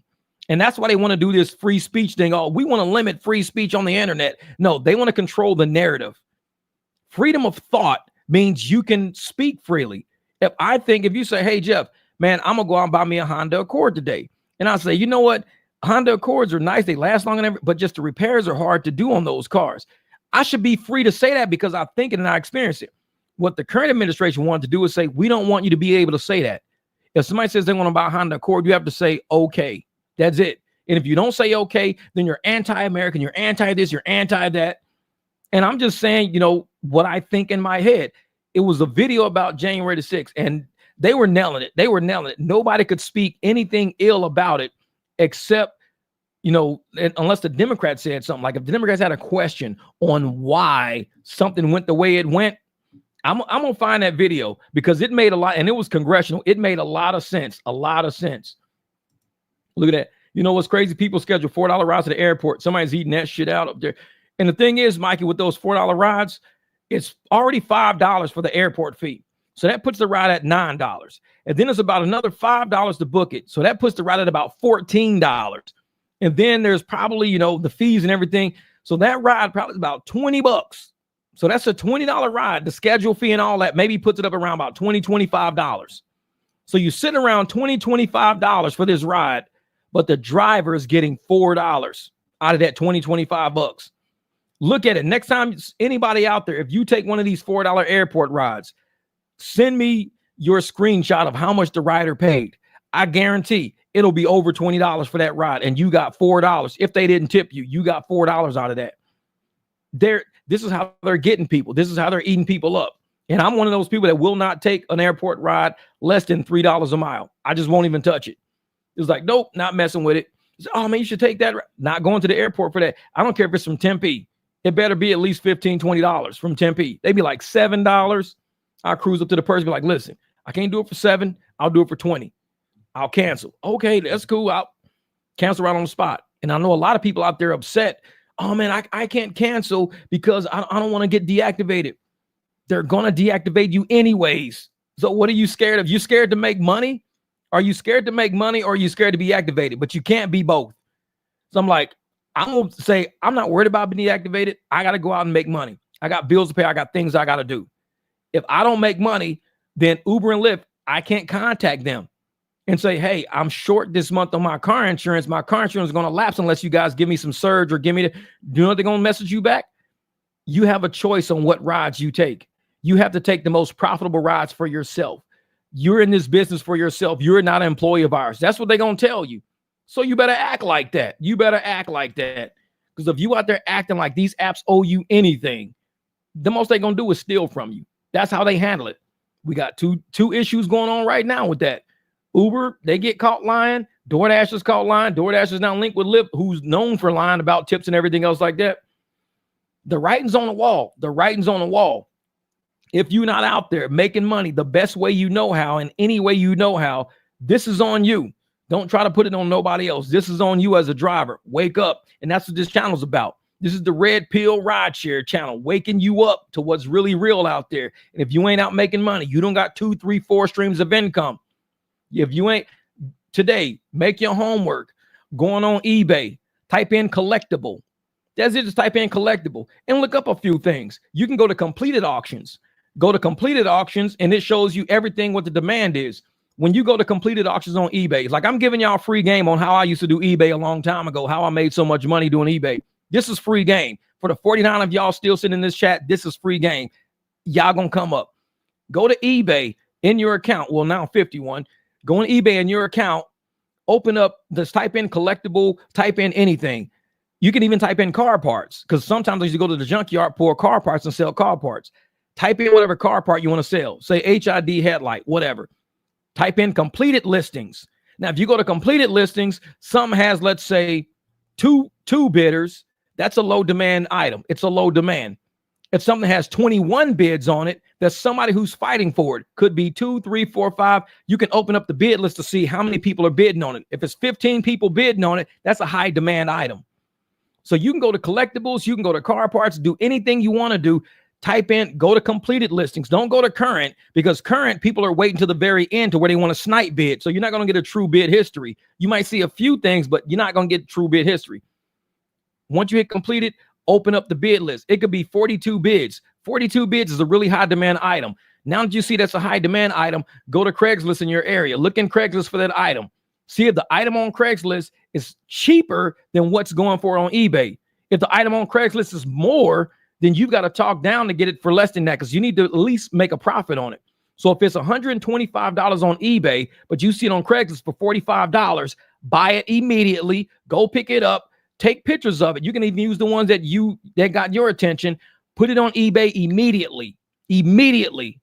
Within a couple of hours, you're going to have bids that already exceed what you bought it at already. So you're already making a profit. And it's only been like an hour or two. And you're like, damn, an hour and two has passed. I'm already making $15 profit on that item. I mean, it's going to go from 45 up to like 160. So there you go, making $125 profit on one item. So what you want to do is find 10 items a day to run like that. Because if you can make $125 a day on one item, you do that 10 times, that's $1,250 per day if you can run 10 auctions and you can make the same level of profit on 10 auctions. So like I said, I'm always going to give you free game because that's how I was paying my mortgage off of eBay. My rent back then, I was paying my rent off of eBay. My rent was $1,200 a month. I was making more than that. I made over 3 months, like $3,000 over 3 months, not even a full 3 months. And that was profit because I had my shit set up to where it was what I paid for every item versus what I made off of every item. I was buying things from garage sales for $1, selling for $90 on eBay. I was buying things, $50 at a whole kit. I'll buy 2 or 3 things for $50 at the Goodwill, sell it for $700 on eBay because they want all the capacitors. And they said, dude, you bought that for $50 and sold it for $700? Yeah, this is old Panasonic shit. Nobody has Panasonic no more. When you light it up, I used to test everything. I still got probably 10 speakers in this house. Test everything. Be like, yep, works just fine. This and that, no problems whatsoever. Doesn't heat up. And people would buy it. There's a dude, I need both of those. They buy them right on the spot. I bought a car one time off of eBay for 10 grand. We was all bidding. I got the car for $10,000. So I paid $75 for a mechanic to go look at it before I started bidding. He went and checked it out, said it's a good car, it's solid, cool, no problem. I bid on it. I paid the dude $280 to ship it from San Francisco to Vegas. So I paid $10,000, like $700 total because it was a $280, some weird shit and everything else. They got the car down to San Francisco. I could have sold the car for $20,000 because that's how much they were going for at the time. 20 G's. It was that Mercedes S420. I ended up keeping that car for 7 years. I was going to buy it and sell it. I fucked around and fell in love with the car and kept it. I was like, oh yeah. If you're driving for Lyft and aren't getting offers, it might be because Lyft is automatically enrolling riders into the Women Plus Connect, which means pairs them with women and non-binary people. Oh, that's crazy. That's crazy. If you're driving for Lyft and aren't getting any offers recently, it might be because Lyft is automatically enrolling riders into the Women Plus Connect, which pairs them with women and non-binary people.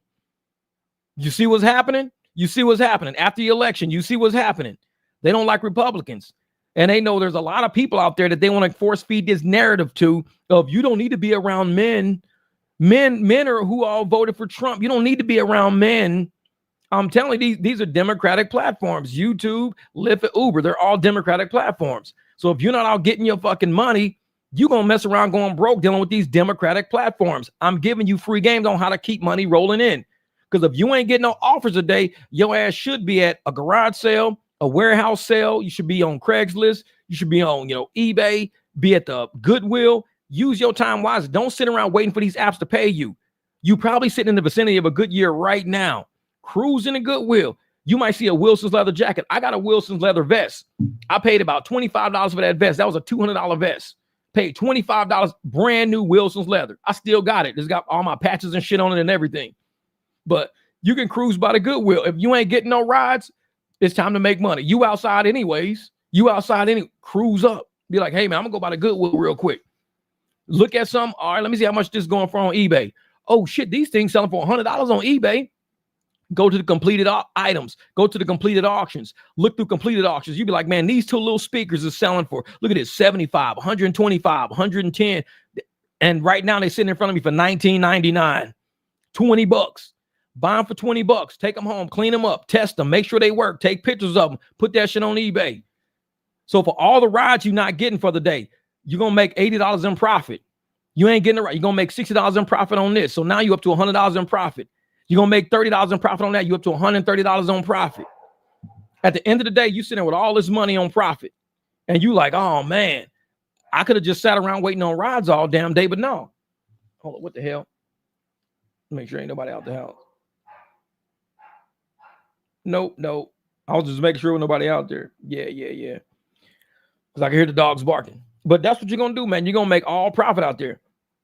See, I've seen something about the ATL and other areas in 2018 and newer cars. I haven't heard about that yet. Yeah, but make sure y'all out there looking at ways to make profits every day. Because if you're not out there making profits every day and you rely on these apps are working against us. They're not working with us. They're trying to make sure that they cover all the investments. And like I said, it's a pyramid scheme. Anybody who invested in these apps invested into a pyramid scheme. It's basically because they put all their good money on top of something that started going down. So now they're using all the new investments to pay off those people back then. And they're trying to keep new investors in. It's a huge pyramid scheme. So they're using all us to earn money. We are the earners.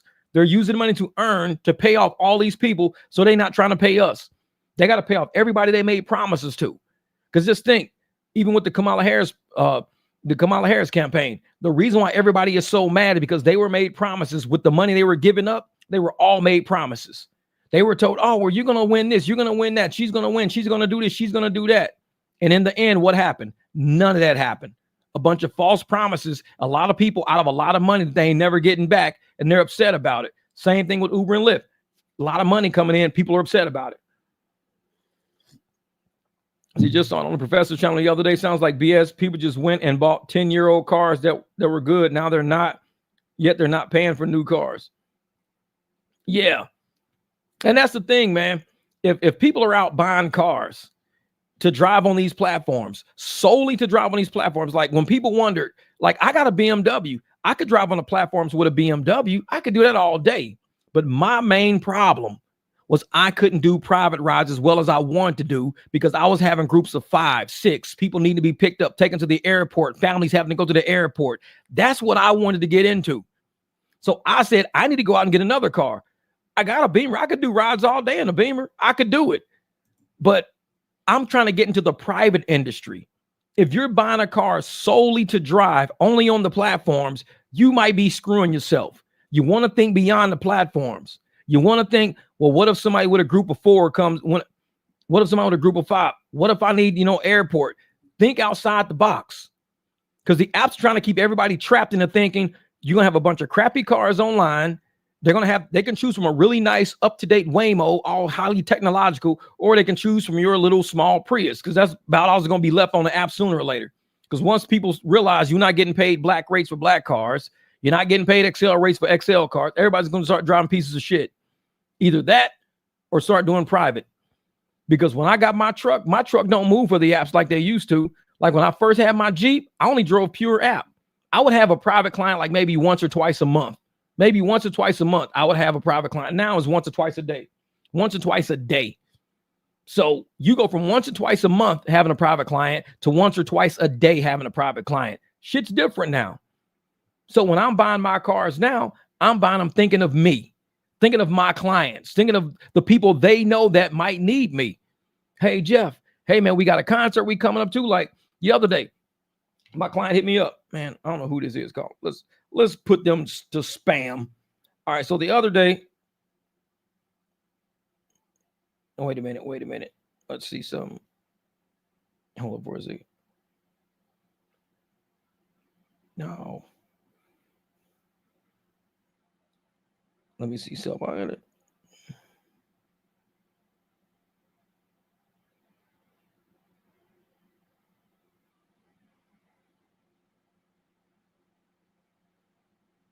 Oh, wait a minute. Yeah. All right. So what I'm doing is I'm buying all my cars based on whether or not my clients might have other friends that say, hey, Jeff, I got somebody who needs a ride, man. I was going to show you my phone. Somebody who just texted me the other day, somebody who knows Bighorn Kev. Jeff, we got to go down to the Wild Horse. So I gave him a rate already. Lady said, it's good to go. Let's take it. 175, good to go. Let's take it. I didn't buy this so I can take people to the Wild Horse Casino on Uber or Lyft for $20 a pop, $25 a pop, because they're paying $90 to $100 for my truck online. So they're paying $90 to $100 truck using the app, but I'm only getting $25, $30. No, I bought that truck for me. So I use it. A lot of people, they don't get it, man. They don't get it. If you're not out there doing this on your own, you've got to understand these apps are slowly getting rid of everybody. Well, I got another client sitting there texting me about some stuff too. So it's at the 3-hour mark today. We're at the 3-hour mark today. I got to get some stuff done. I didn't even plan on going this long today, but I appreciate you guys rocking with me. Appreciate the super chats and everybody. You guys always love it, man. I love chopping it up with y'all, but I got clients hitting me up today like crazy. So I'm like, oh shit, we got to get going, man. I got to get out here and make this money, but man, appreciate you guys. Thank you. If you came in late, just be part of the replay crew. We talked about some really good stuff in the beginning of this live stream, but I'll drop another video later today of some stuff I got going on. I've been thinking about putting it out earlier, but later today, I'm dropping another video. I will email anybody who's emailed me. My email's in the video description, and say, hey, just put notify me. That's it. That's what you put in the subject, notify me. And I will put you on the notification list. Whenever I drop a video, whenever I drop a live stream, you'll get notified directly from me. So appreciate you guys. Y'all get out there today, make that money. It's going to be a long week. Start stacking, get them business cards made. Make sure you talk to people out there, because if you're not talking to people, not out there getting that money, man, you're not going to do it. Appreciate you guys. You guys be easy out there. I got clients to deal with. Let me go get this money real quick.